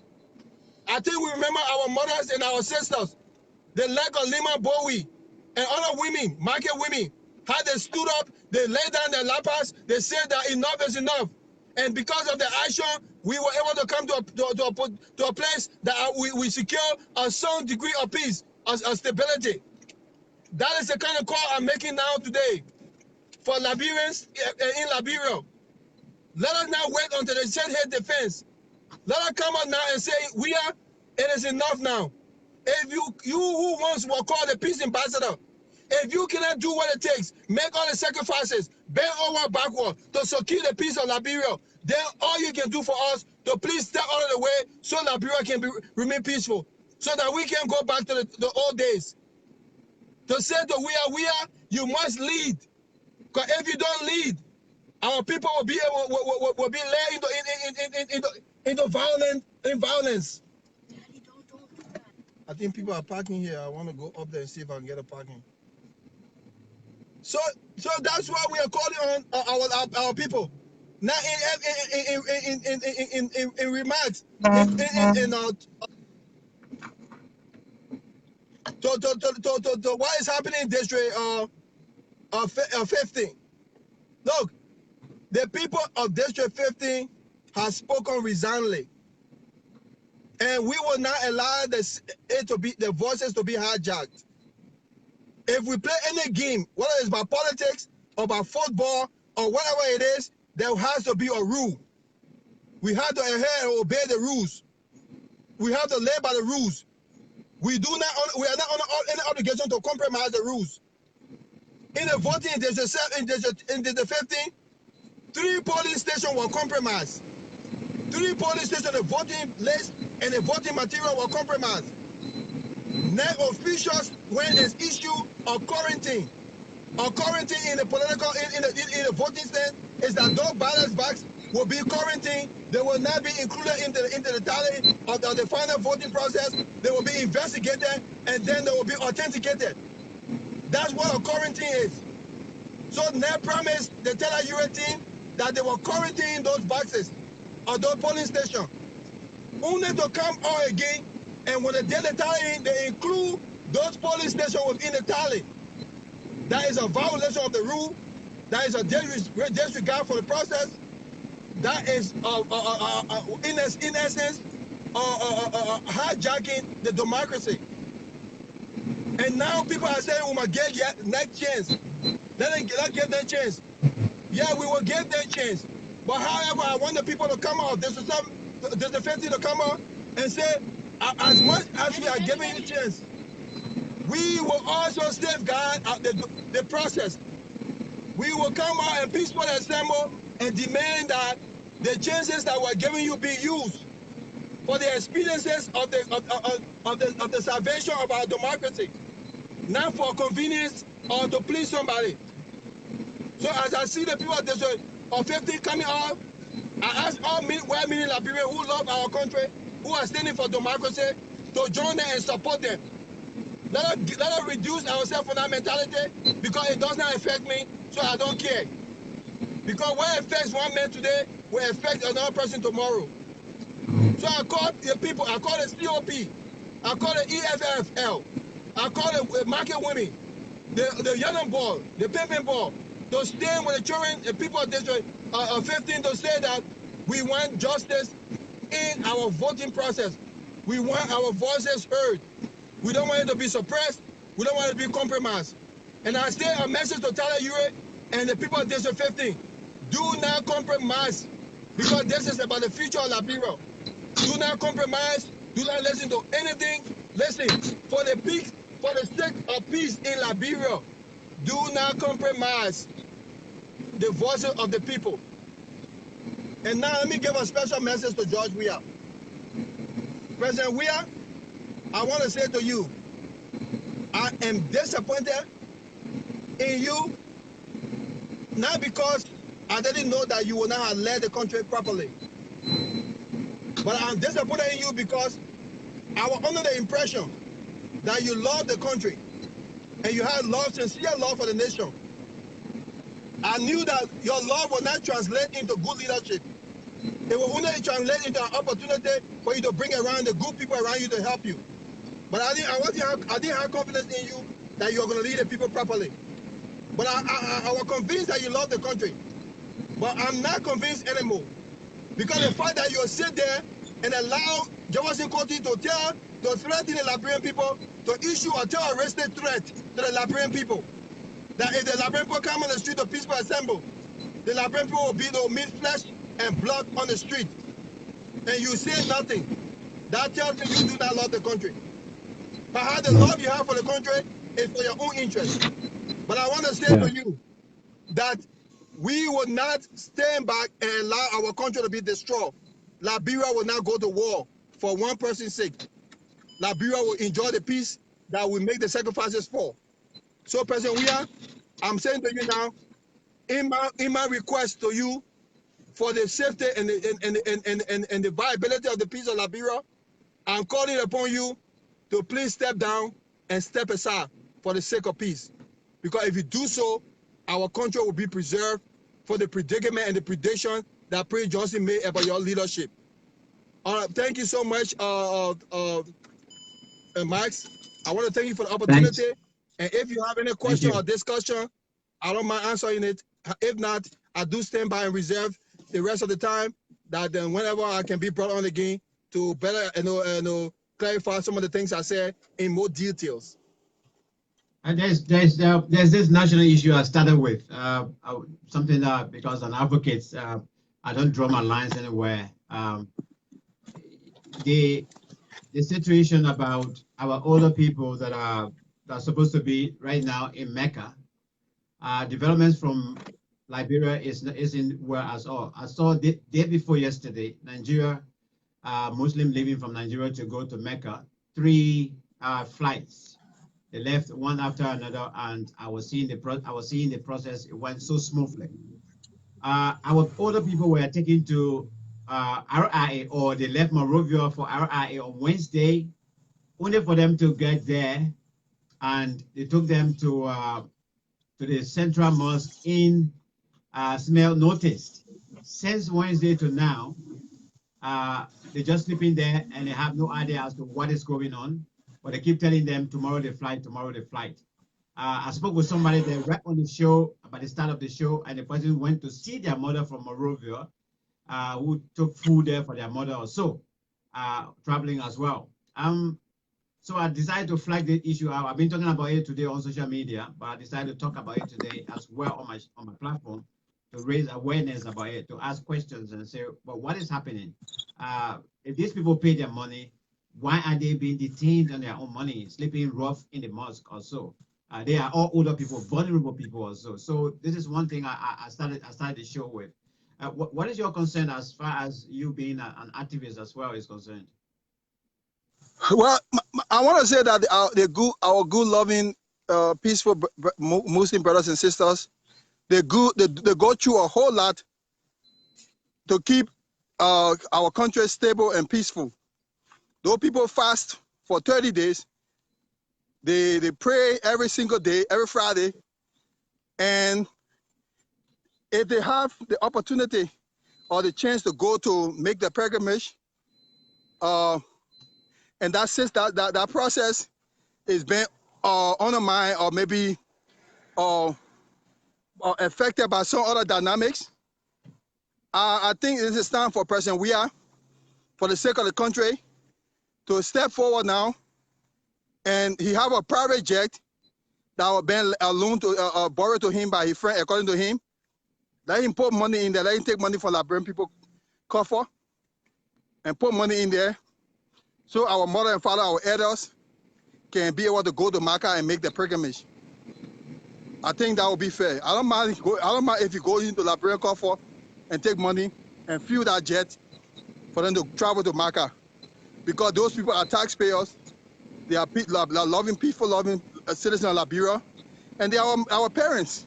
Some of them, it will be the last time they'll be able to make that trip to Mecca because of the age. So we don't want to deny them that. There is a humanitarian crisis right there, a spiritual, now a religious crisis, but it's a humanitarian crisis, and it's a national crisis because it represents the nation as well. So President Weah can go right now, fuel that jet can go to the Mecca. It can go to Mecca and come back. Fuel it, take money for our coffer. You spend $1.5 million on an empty celebration for July 26th. This is a good cause now. Fuel that jet, service the jet, put our parents there on it, let them go and make their pilgrimage for some of them will be the last time, and let them do it for God's sake, please. Okay. All right. Prince, thank you so much. Thanks as usual for your contribution. Honest contribution, always. So that's my take on it, and that's what I think that can be done. There's a problem right now, and I just find a way for solution. I'm not going to make try to politicize it. I just found a solution right now, and the solution for President, we have to step in. We already got a private plane. It's parked all right now. It's just sitting there for President. We have to make trip anytime. The people can please use it. They can borrow it to him. When President we had a difficult time, depending on you used to get him gasoline for a generator, borrow him car. The people having a difficult time, and the best President we can do is to give them that plane and borrow them that plane too. That's my take on it. Let's end it up on the diplomatic circle. You touched a little bit about them, about our children in Morocco. But given the fact that they were actually thrown out of the, according to the newspaper, Moroccan police protesting. Let me just show you the story.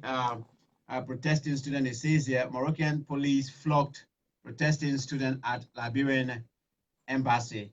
As you can see, these are all children, and who are behind them are police in riot gears and things. These are all babies, I can say. Given the fact that the ambassador did this to the children, they have gone to the rescue. I mean, somebody was running. Let's say somebody was running behind them from outside, and they say, "Well, the embassy is Liberia. Let us go to our father for rescue." And their father went and called police on them and threw them out and deported them.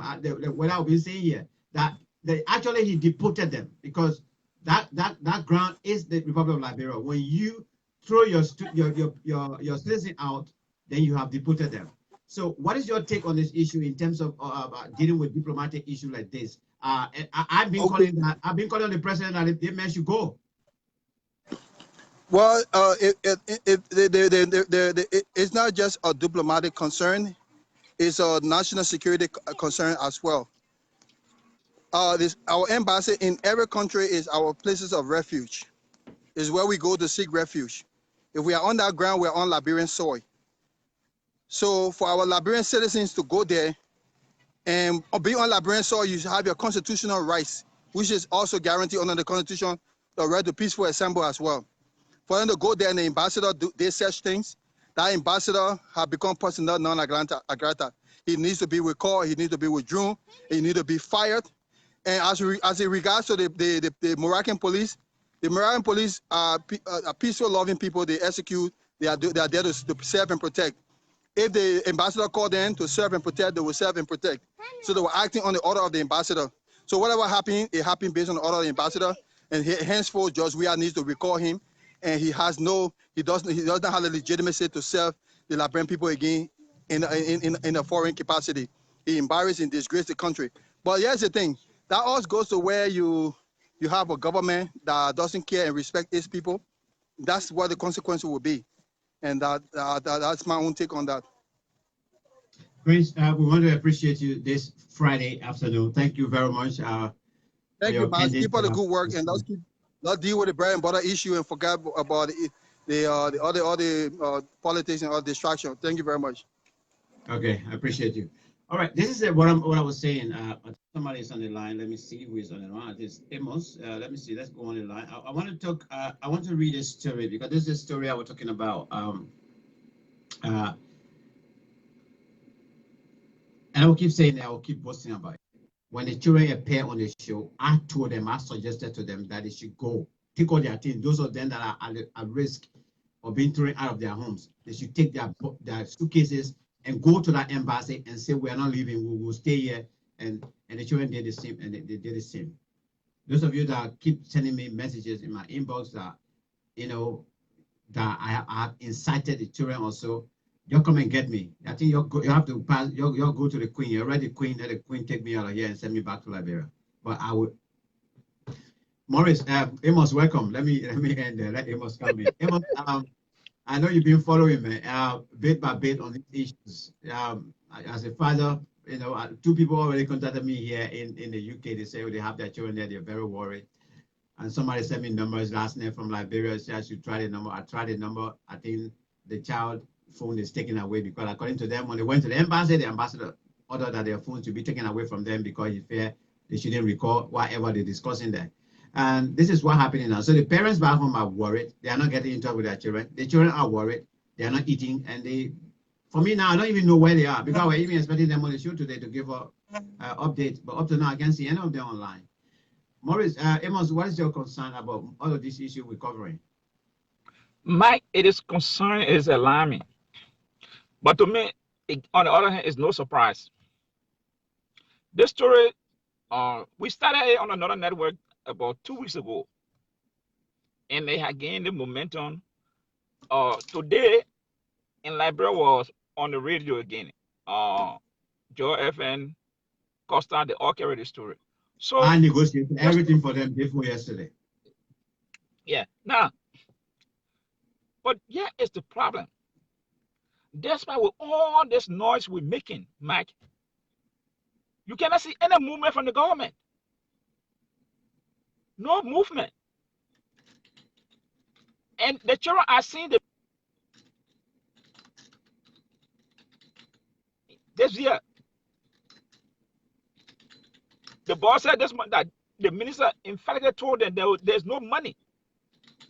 So the question is now, what will be the student status in Morocco? Now, I got some suggestion, but to the ambassador, that so-called ambassador, that man should be recalled and fired. The children went to him to the embassy. That is, those children parent taxpayer money. They didn't go there demanding violence. No. They went there to appeal to him. That some of the friends have been thrown out of their apartments. Some about to be thrown out.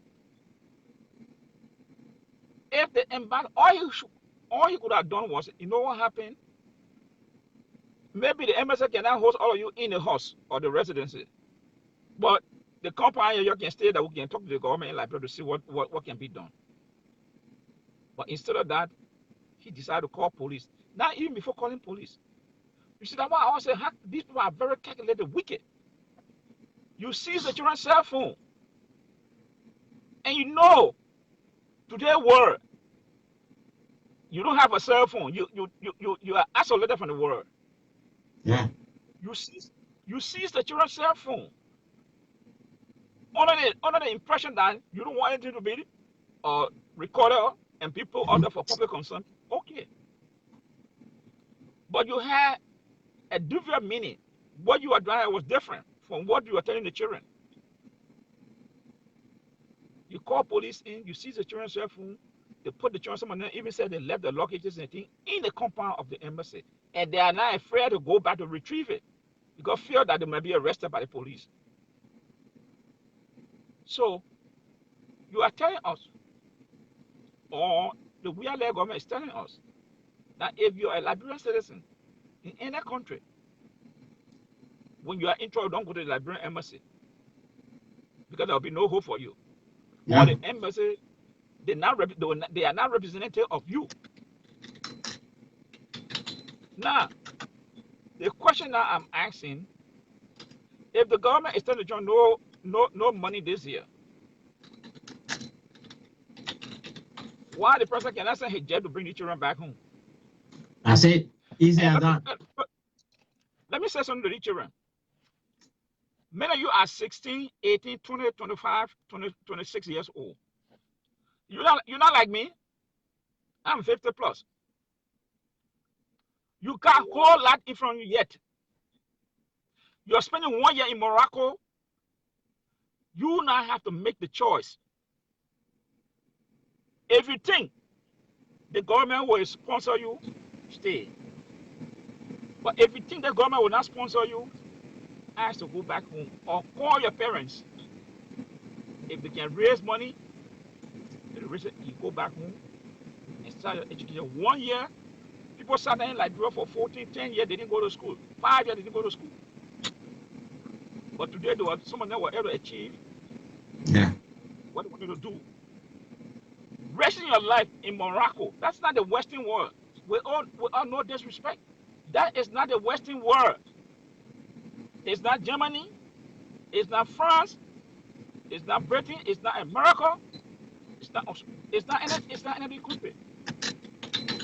To say people will come to your rescue. No. You have serious obstacles in your way. First, you're a black African. Second, you don't speak the language. Third, you don't belong to the religion. The culture differences. You got all the things against you. What happens if you're loitering around and the police catch you one day and it happens to be a bad police officer? They go and throw you in jail. Where's your hope? Your ambassador has called the police on you, so they will not even communicate with the ambassador to inform the ambassador that we have certain people from your country in jail. So children, you have to sit down and think very critically to make that decision. You don't want to make that. We can suggest to you. We can appeal to people to send Father attend that, but it will not solve the problem. No. You have to look at the long-term solution to this problem, not the short-term. Someone saying Father attend that, that's a short-term thing for you to buy soap and eat. But when you look at over 4 to 6 years or 8 years, when the government be able to sustain you there, that's what you should be looking at. okay, so these students, I feel for them. But equally, so they have a very hard decision to make. They got to make a choice. Either to stay there and suffer, or you die there, or go back home. Because from all indication, maybe the government is working behind the scene. Maybe I may not know. But from the indication from Morovia, it's not good for the children. Especially those girls. It's not good. And some of them, I know they got a passion for education. I know. But certain time, you have to make some choices. You have to make some choices. And some of those choices might be very difficult for you at the time. But as a young person, you have to read between the lines now. Now, hey, it's a what means 10 years, 6 years. And I will not get the support from the government. Immediately and regroup and start my education back home. Because if they have all this, they have all the grades, they might have some local scholarship. The opportunity is not yet all lost. But what happens when you continue to stay in Morocco? You are caught in a dilemma. The money is not coming. You're not going to school. You're hoping. So what will you do? You don't think the one decision will be for you to go back home and go to school there and start school? And to the parents, let me speak to the parents. I understand this is not a small decision for anybody to make for the child. But that is your child. If you can speak to your child, if you can get money, borrow from somewhere, pay your child way that they come back home. The University of Liberia there, they got all private colleges, private university, they can start from there. But you leave them languaging in Morocco, and this government is not forthcoming. Something happened, you'll regret and say, if I had known. This is what I'm saying to those parents. That's a foreign land. You cannot survive in those lands when you don't have the money. There's not a vibrant Liberian community to say they will help these children. No. The ambassador has already given them out. Completed. Don't depend on the embassy. So the parents back home, I want to say to them, if you know what you know, call your child and tell your child, my child, I understand. It's a difficult decision for me to take or to tell you. But you know what, come back home. If there's a proper government, maybe you can go back or find somewhere else to go. But for you to stay there with hope and the government is not responding, that's a terrible thing for those children. The embassy telling you, that means we are not responsible for you here. If you get into trouble, it's at your own risk, at your own cost.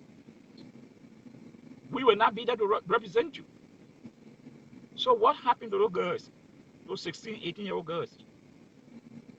I can see somebody being thrown in jail, somebody being in the street doing something else they're not supposed to be doing, and they say, oh, I don't know, I would have gone back home. But they have to talk. But there's a common call to every Liberian. If the government is not willing to sponsor these children, bring these children back home. Don't put them in the predicament that tomorrow some of them will become a burden on society. Some of them will be doing something that they had no cause of engaging in. Yeah. And it will be the fault of our people. So to those parents, I understand you want your child, like greener pasture, you want your child to learn. Good. But look at it from a different dimension and look at the prevailing circumstances. Go to the foreign ministry. Go to the ministry, go to the Ministry of Education. You should not sit back. These children are down. Why the parents are sitting back?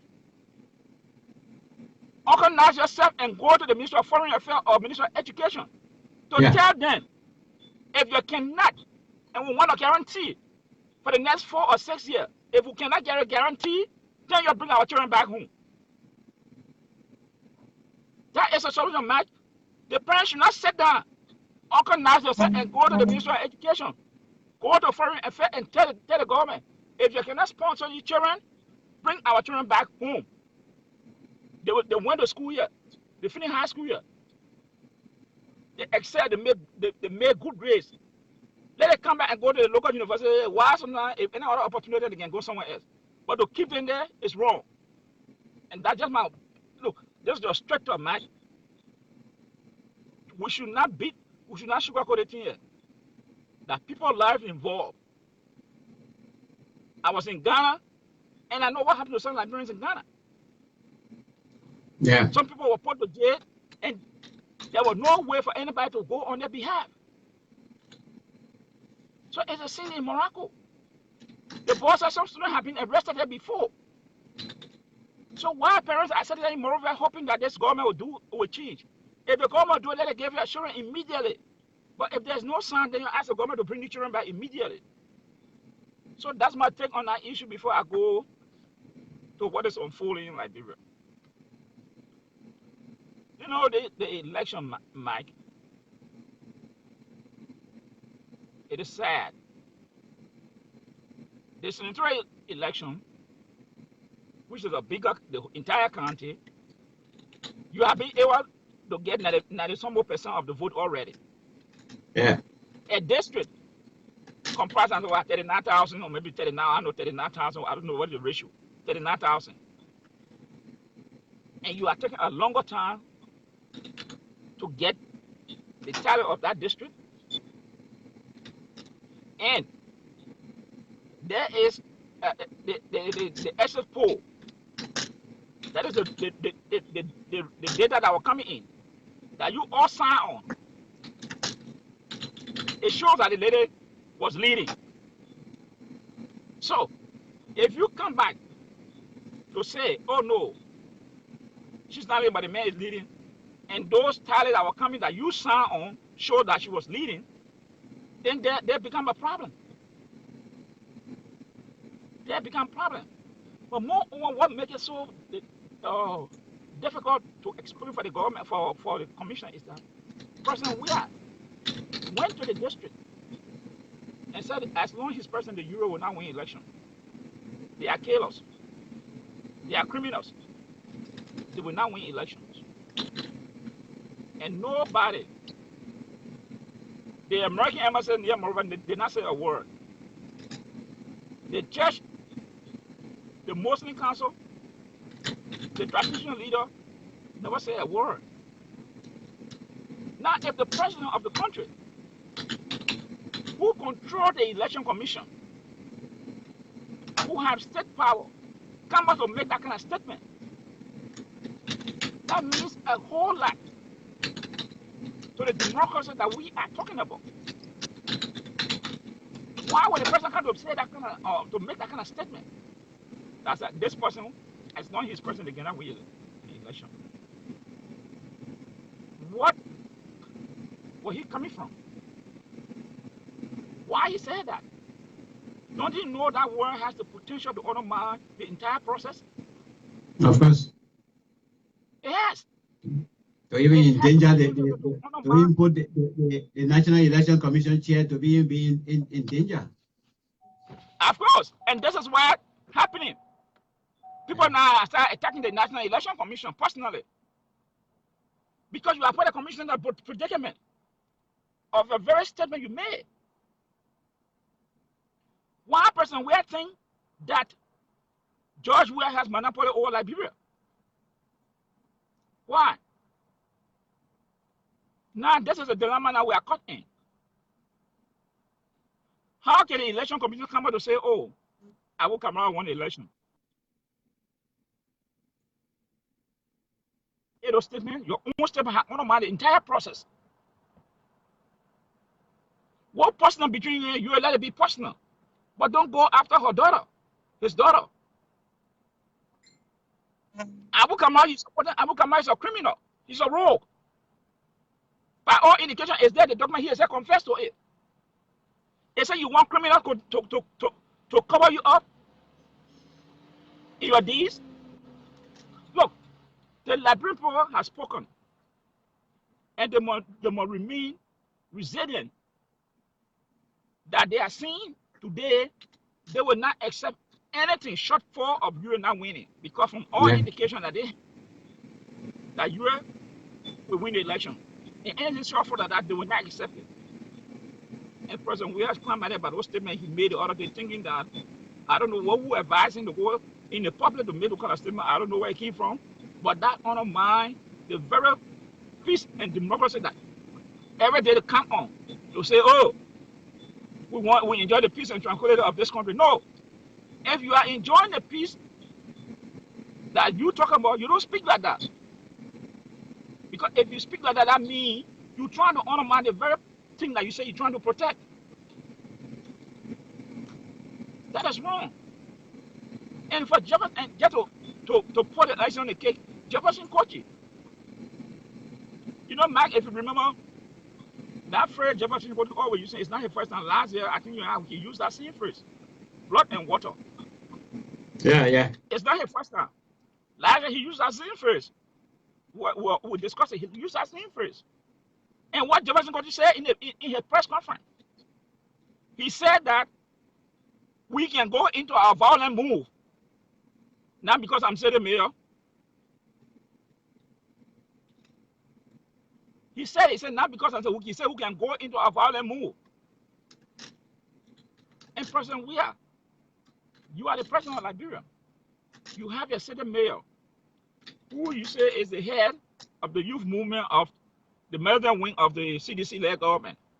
And he's coming to tell the Liberian people that now they are ready to fight flesh and blood.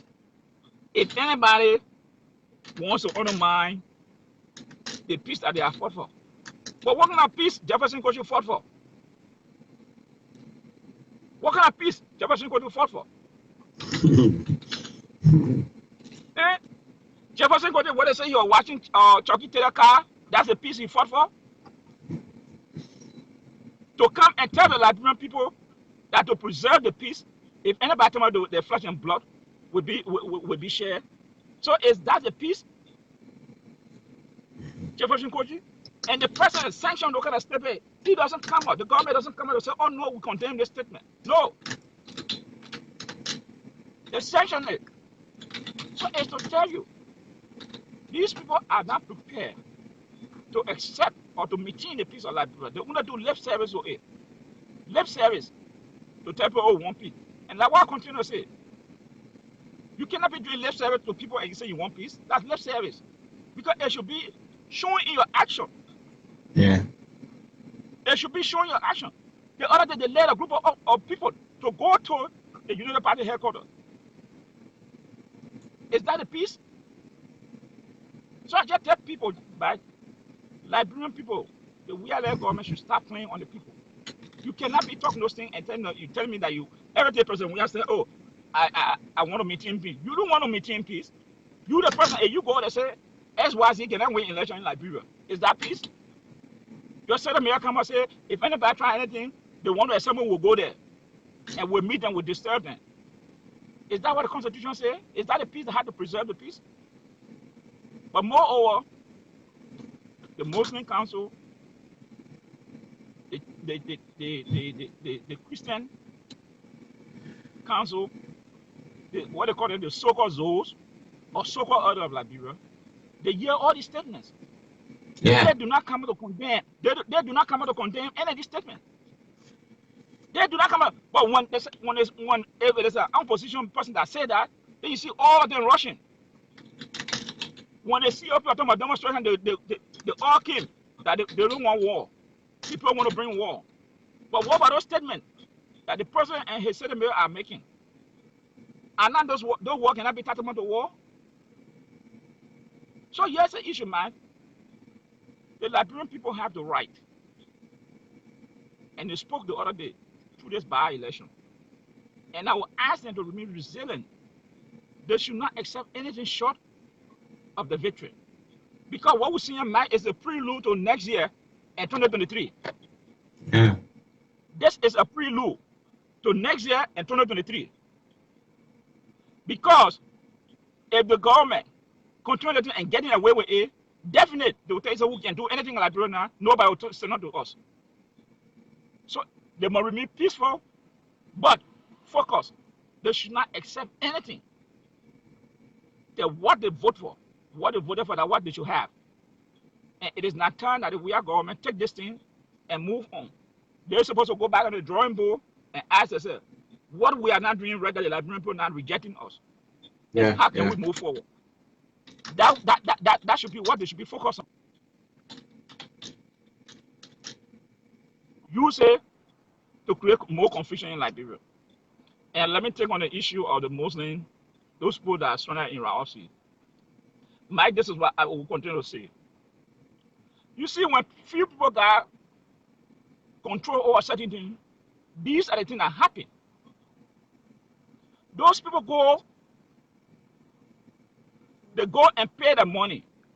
They collect money from these people that they're going to take them to Mecca. They take money from these old people. They leave time whole year. These people prepare to go to the pyramid. And you take the photography and go and dump them there. The question I should be asking, who took the photography? Who took them there? Who were responsible to get them to the pyramid back to and fro? Who are responsible? Someone has to be responsible. And the hard question we should be asking, where are these people? Tell us how much you got from these people. Why are you talking to Rafi? When you know that you are not prepared. So tell us. That these people, you just collect the old people and carry them there. It's not free. So many people have saved their whole life praying to go to this area. And now you are telling them you just go and put them in a mosque in smell no taste. What they eat, what they take by your own care. Mike, government can come in to help. But let there be accountability for these poor action. Where is the Muslim Council? Where is the Muslim Council? Where is the Islamic Council? These are members of the faith. Where are they? Where are they, Mike? Where are the imam? The Muslim people are worshiping, where they came from? Where are they? And this is the same thing we're talking. Because when the system is broken down, people take advantage of the vulnerable. These people are old people. You collected money from them. You have promised them. You're going to take them. They've been around for 2-3 days. They are not saying that they don't know what's happening. Well, you is the first person to take your grandparents, to take your parents to the pyramid. Where are you? Tell us where are the shortfall? Why they are not leaving? If there's need for government intervention, then let us know so the government can intervene. Yeah. Because I know during terrible those days, the government used to come with some assistance to these people to go to travel to the pyramid. This thing will be broadcast on national news that people are traveling. Today, I don't know what's the circumstances surrounding these people being taken to go. But for any reason, if you knew, those organizations knew that they had some financial problem, I think they should have told these people from Monrovia, from the onset, that look, we cannot make the trip because we need some money. The extra fund needed. Let us see what we can work it out to go or not. But you take people, you carry them to Rafi. That means everything has been met, everything has been settled. But now they are stranded there. And the question, the Liberian people, I don't know, Mike, who are these people? Who are these people's parents?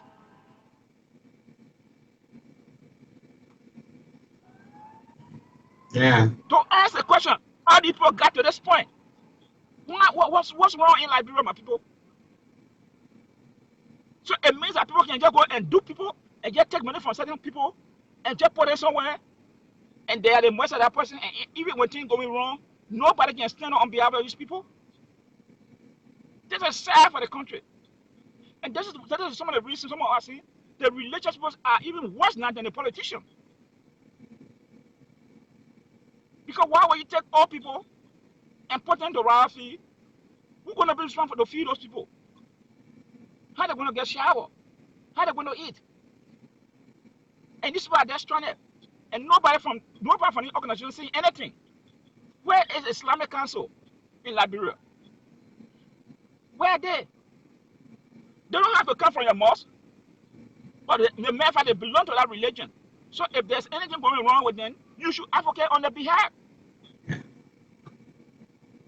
You can't say because they didn't come from a mosque, or I didn't send them. No. They go to various mosques to pray. I know all of them not come from one mosque. They come from different mosques around Monrovia or wherever. And someone go and take the money under the impression to carry them, and now they are stranded around here. Every day go by, it's against them. Because they're supposed to be there on the beginning of the pilgrimage. Now they are not there. They can't get the money. You got them around here. What is happening there? I'm now telling the Liberian people, the Muslim Council, to please inquire into what happened to these people or what is happening to them. Who were responsible to organize this trip? Let them give some answers. If they can't carry people, then let it, whatever they took from the people, let it give it back and let it take the people back to Monrovia, to the very destination where they came from. But you cannot take all people and put them in Rawasri and they are there. Children got to be bringing food from Monrovia to assist them. What is that? Why should we be treating our fellow Liberians like this? Why? Why should we be treating our people like this? And we tell the people the children are educated. This is wrong, man, and we must call them up. We cannot allow this thing to be swept under the rug. We have to call them up.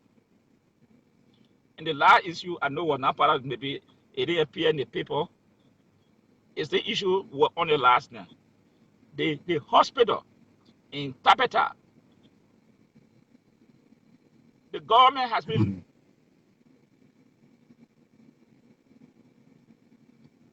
yeah, we're flagging it out tonight, actually.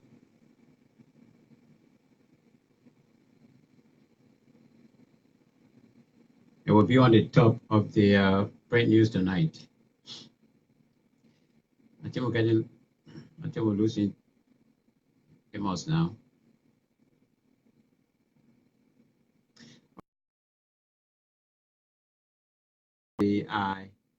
Margaret, a lot of issues here that many of you have been calling and then participating, and well, for hospital, we have it on tonight on the print news review. It will be one of our topics on our discussion anyway, so we will go into that, try to actually understand why did it happen, why the president did that. We have no idea. We will go in there and discuss it as to why.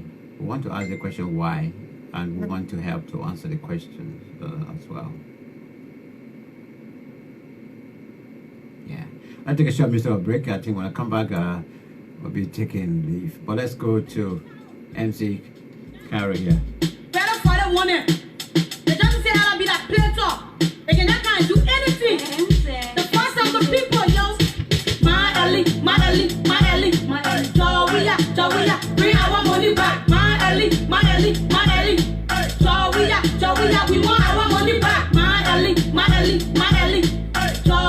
Jawia, bring our money back. My Ali,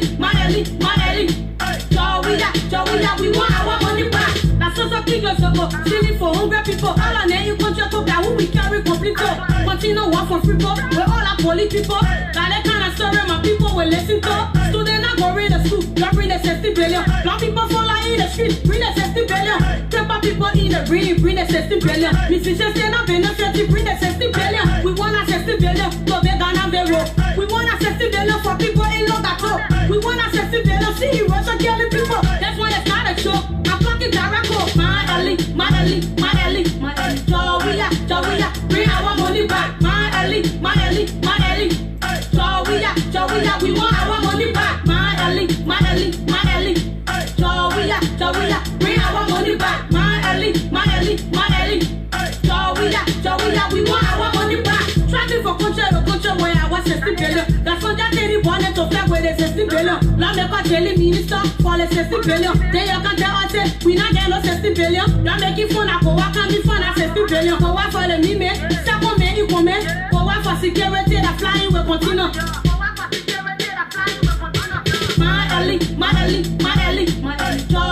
Jawia, bring our money back. My Ali, Jawia, we want our money back. My Ali, Jawia, bring our money back. My Ali, Jawia, we want our money back. All right, well, great one there. Bring our money back. Campaign can stay on, listening. Yeah, some people say campaign finished. Some people say no. Let's continue asking of our money or so. But let me just go on the dashboard. Time fast spent and read your comments. We have to take a break because we're coming back later on the program, the print news review. Of course, we already finished spending the time we're supposed to be here for. So the print news review tonight, we will highlight the issue of the hospital, in Ganta. The news are coming from there. If it is true that the president of Liberia did that,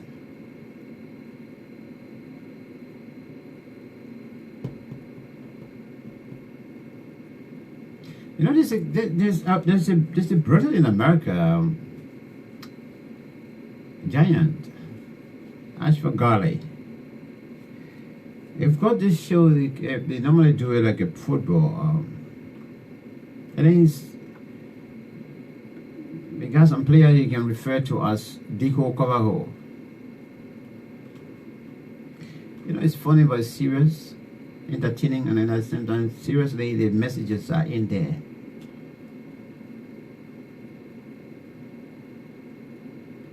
And people be talking about it, digging hole and covering hole here by this government for a long time. But what I hear about this hospital in Ganta, if it is true that our president ordered that,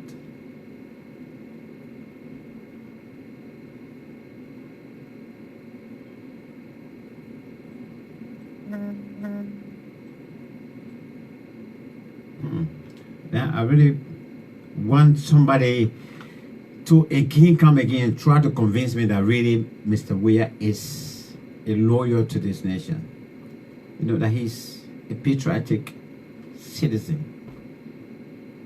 I want somebody who have gone inside Mr. Weah, you know, gone in his head, gone in his body, and came out and sit down with me and tell me that indeed, try to convince me that Mr. Weah is a realist.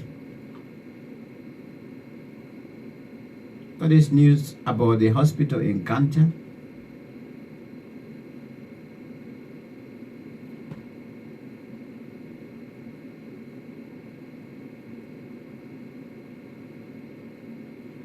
I'm going to leave that until later. Let me just read some of your comments just before I can take leave of you on this program, because the time allotted here is already gone. That goes to Augustine Tamba. Let me see, he wrote a lot. Let me see if I can expand it. The fight for justice is a must win. We prove every anti-justice coward wrong bigly.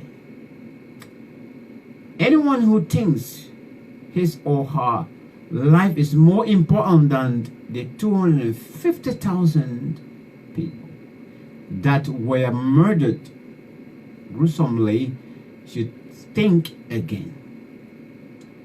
On this one, even the so-called country giant will give us way. To you perpetrators, your days are thinner than you never thought possible. As for you conspirators, collaborators, and arbiters of injustice, it is about time you stop this insanity and absurdity. Do yourself that favor now, or else the dread neck of justice will not be kind to you. That's Mr. Augustine Tamba. Mr. Tamba is back again, another long one here. There's a great justice being perpetrated against ordinary Liberians. There is a great injustice being perpetrated against ordinary Liberians. Just stay on the show. There's a great injustice being perpetrated against ordinary Liberians. We are planning for accountable servant leadership and justice comes. A country money that finds its way into the pockets of corrupt government officials, politicians, their family members, friends and business associates directly contributes. The widening gap between rich. Watching my show now. If you're watching the show, you won't be calling me.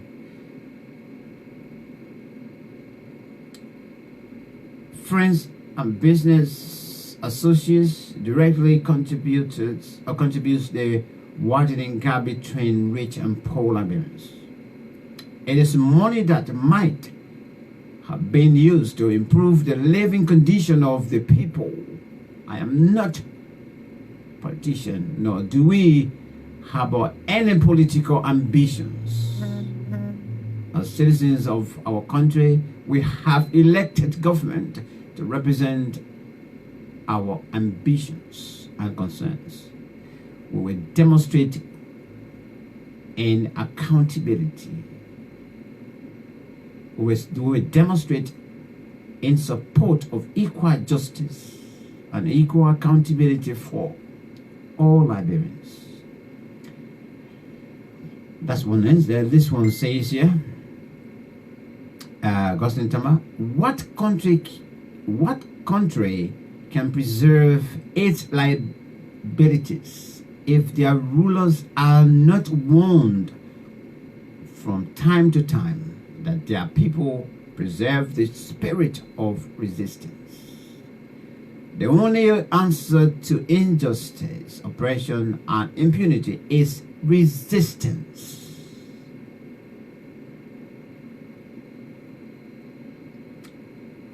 And this one go to, already want somebody, JU was suggesting that we talk about this $4.6 billion. You say, what? I'm not connect? Okay. Thank you for the suggestion. We'll do that next time. Sylvester Soiree, he says here, the ambassador do not respect our constitutional and is their constitutional rights to seek refuge at the Liberian embassy.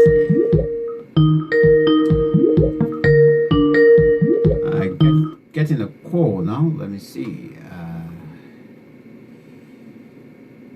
Don't know who's calling, but see if I can take their call. I am on.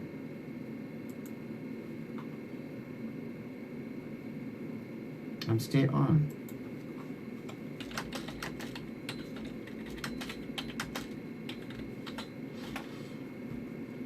Okay, let me go back to Soiree. Sylvester Soiree, you see, he doesn't know the rules of international policy. They should seek for the nearest UN office for help. Amos, you are on point. Amos, you are on point. Okay, Sylvester was saying to Amos, you are on point. But I will not bring them home. They should go to the nearest UNHCR office. And Sylvester was he's actually watching from Dublin, not too far from here in Ireland.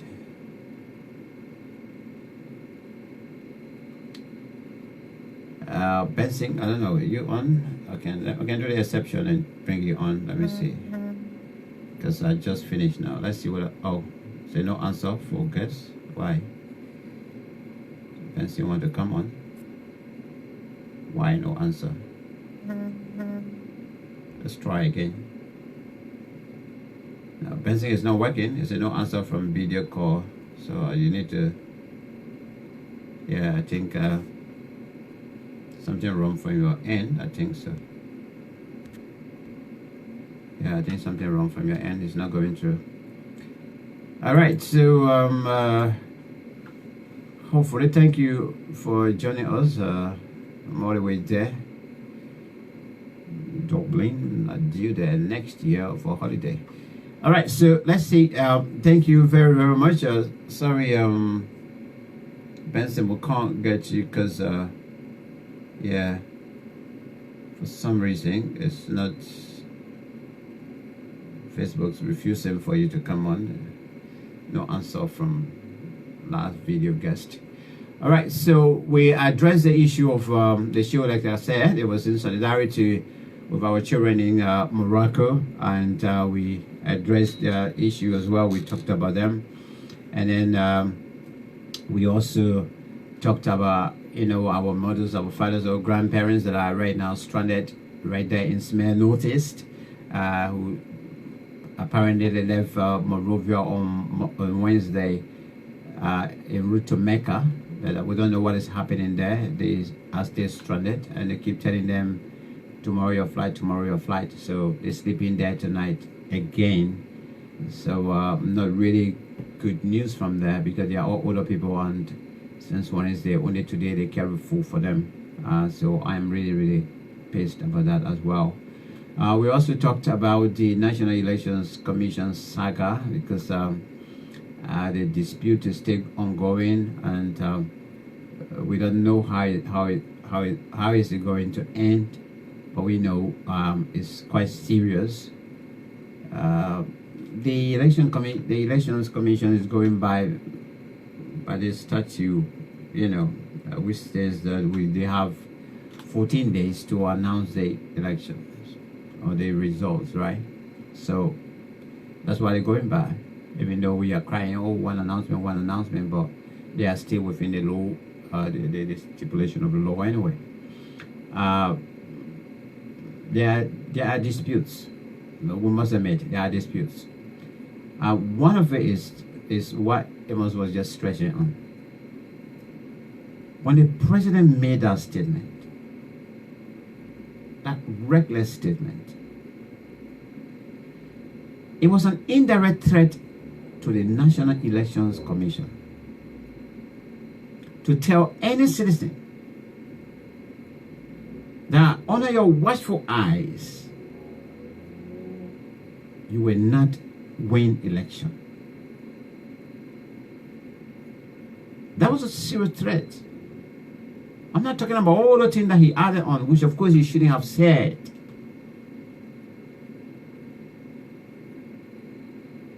He bought votes from Prince Johnson. I wonder if you know any relationship between Prince Johnson and perhaps Beno Ure. Maybe. So when you refer to Beno Ure as a killer,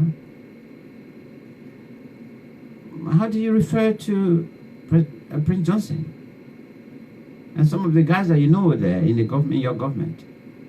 Because there are some of your immediate advisors that I know. I'm not going to call their names right here, but I know all of them. A majority of them were directing the war for Mr. Taylor. These guys, they have blood on their hands. So why did you bring them closer to you? She's the daughter of Beno Ure.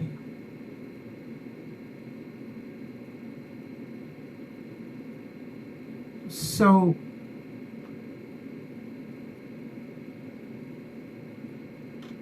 regardless of her age, that perhaps she couldn't even tell the father, you know, don't join into this, don't do that, and whatever. You are now coming to persecute her for that. If you want to do that, then accept the establishment of War and Economic Crimes Court, Mr. Man. Mr. Weir, yes. If you really believe that Mr. Yuri is a killer, and you know most of the killers are in Liberia right now, and some of them are in government also, then Mr. Weir, all you need to do, embrace the idea and support the establishment of War and Economic Crimes Code for Liberia. Simple as that. In our case, once the War Crimes Code is established for Liberia, you just sit and watch and see who all will be dragged to that code, who all will go in there and come free. In that case, you will see who are supposed to go in jail for a good time. But to just come out and single out one individual and point your fingers direct at them and say you are a murderer, you are a killer. I bet you are not a president, perhaps. Before. But now you and Ben, maybe you're in court. If you're dragging you in court or so. But this thing that code suit, whether it's presidency, once you are a civil servant of any country, you are an elected official or so, that job isn't for life. It is not.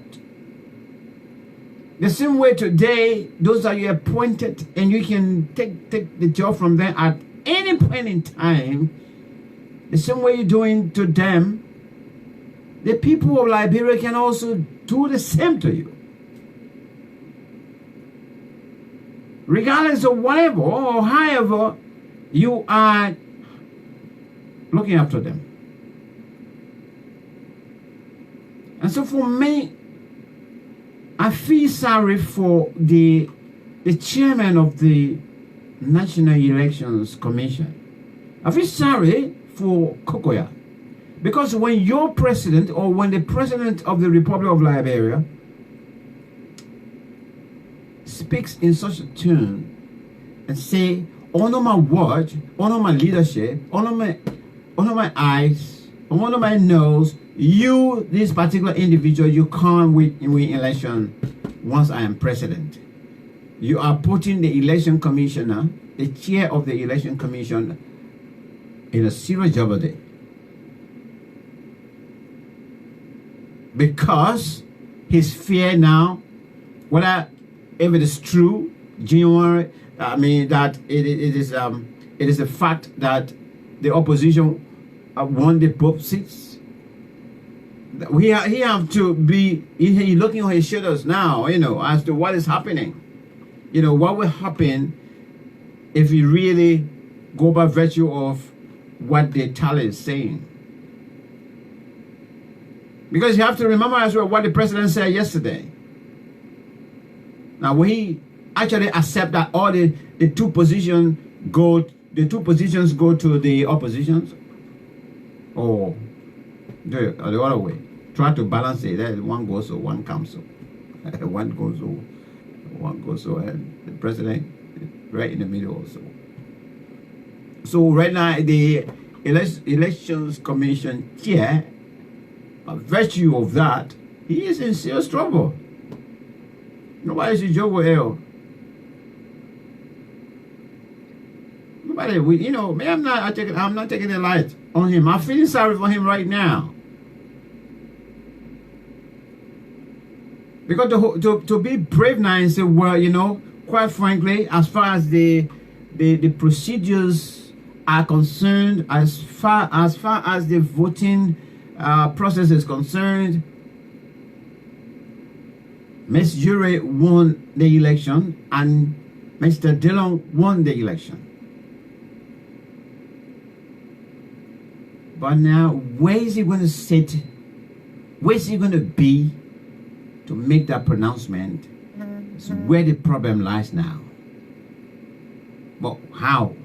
Why should just a single county, by-election, not even kind of a national election that you have, I don't know, everything taking part.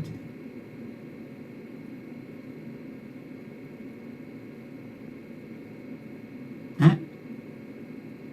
Why should we take so much a long time? Because I mean, yeah, what I see here by-election. In fact, we had one of the by-elections here yesterday, I think. Yeah, they had a night throughout the night, and this morning the result was out.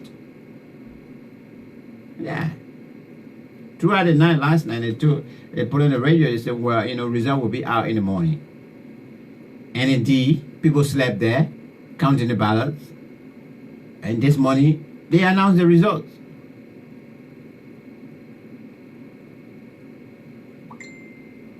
So why is it so difficult for the National Elections Commission of the Republic of Liberia, under the leadership of Chairman Kogoya, to have such a delay? Why?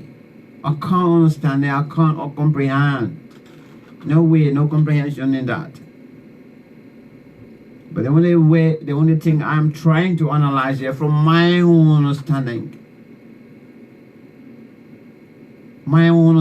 is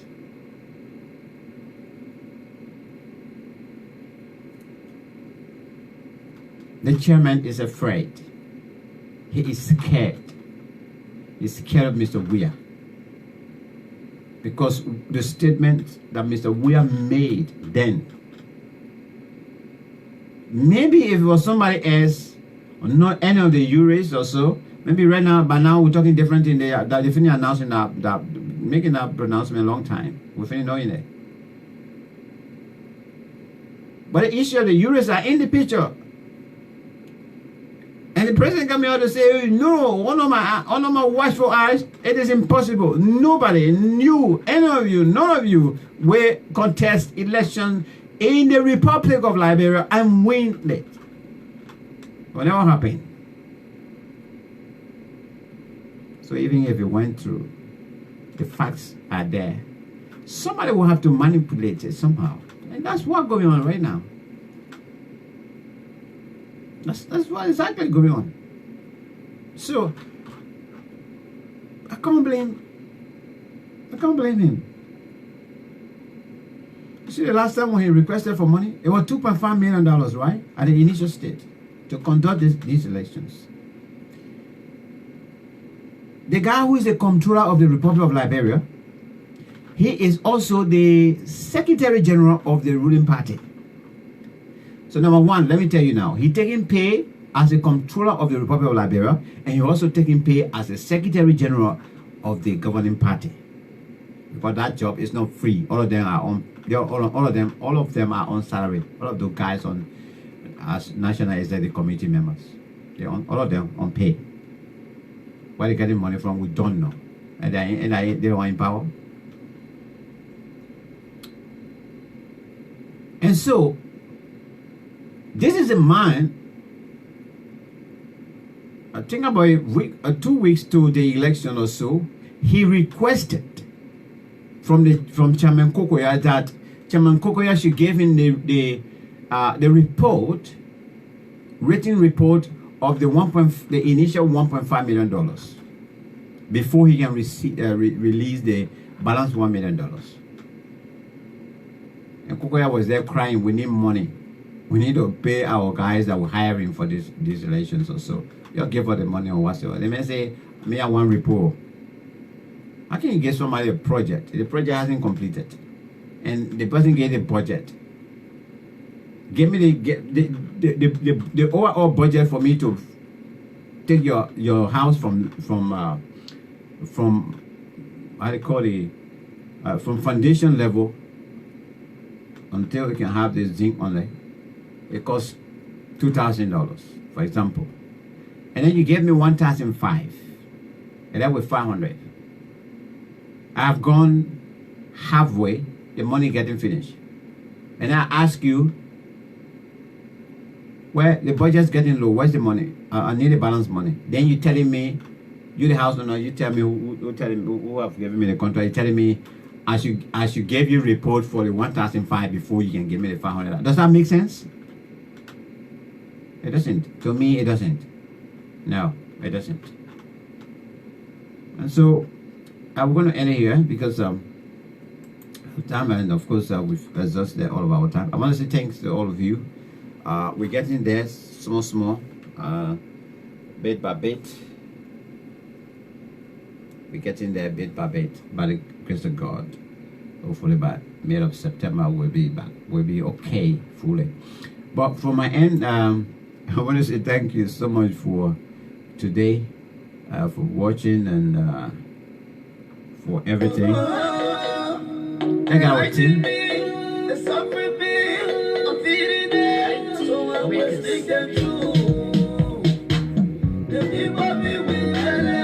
Alright, let's get our team now and say goodbye to you. For those of you that have been trying and didn't get through, I do sincerely apologize. For the grace of God, another time. We'll be back later this evening. On the program, the Print News Review, Dr. Fidel Budi will be our guest analyst, as usual on a Friday. And then we'll be going into the Tapeta hospital issue.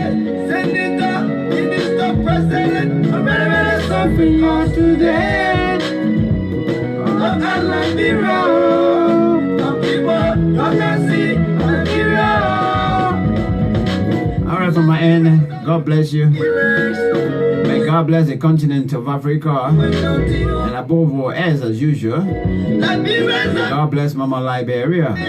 We see it, we don't do it, nothing. Liberian people suffering, Liberians today. We see it, we don't do it, nothing. Liberians, what we will do? We tired with war, we tired with destruction. We tired with tribalism, but just is better in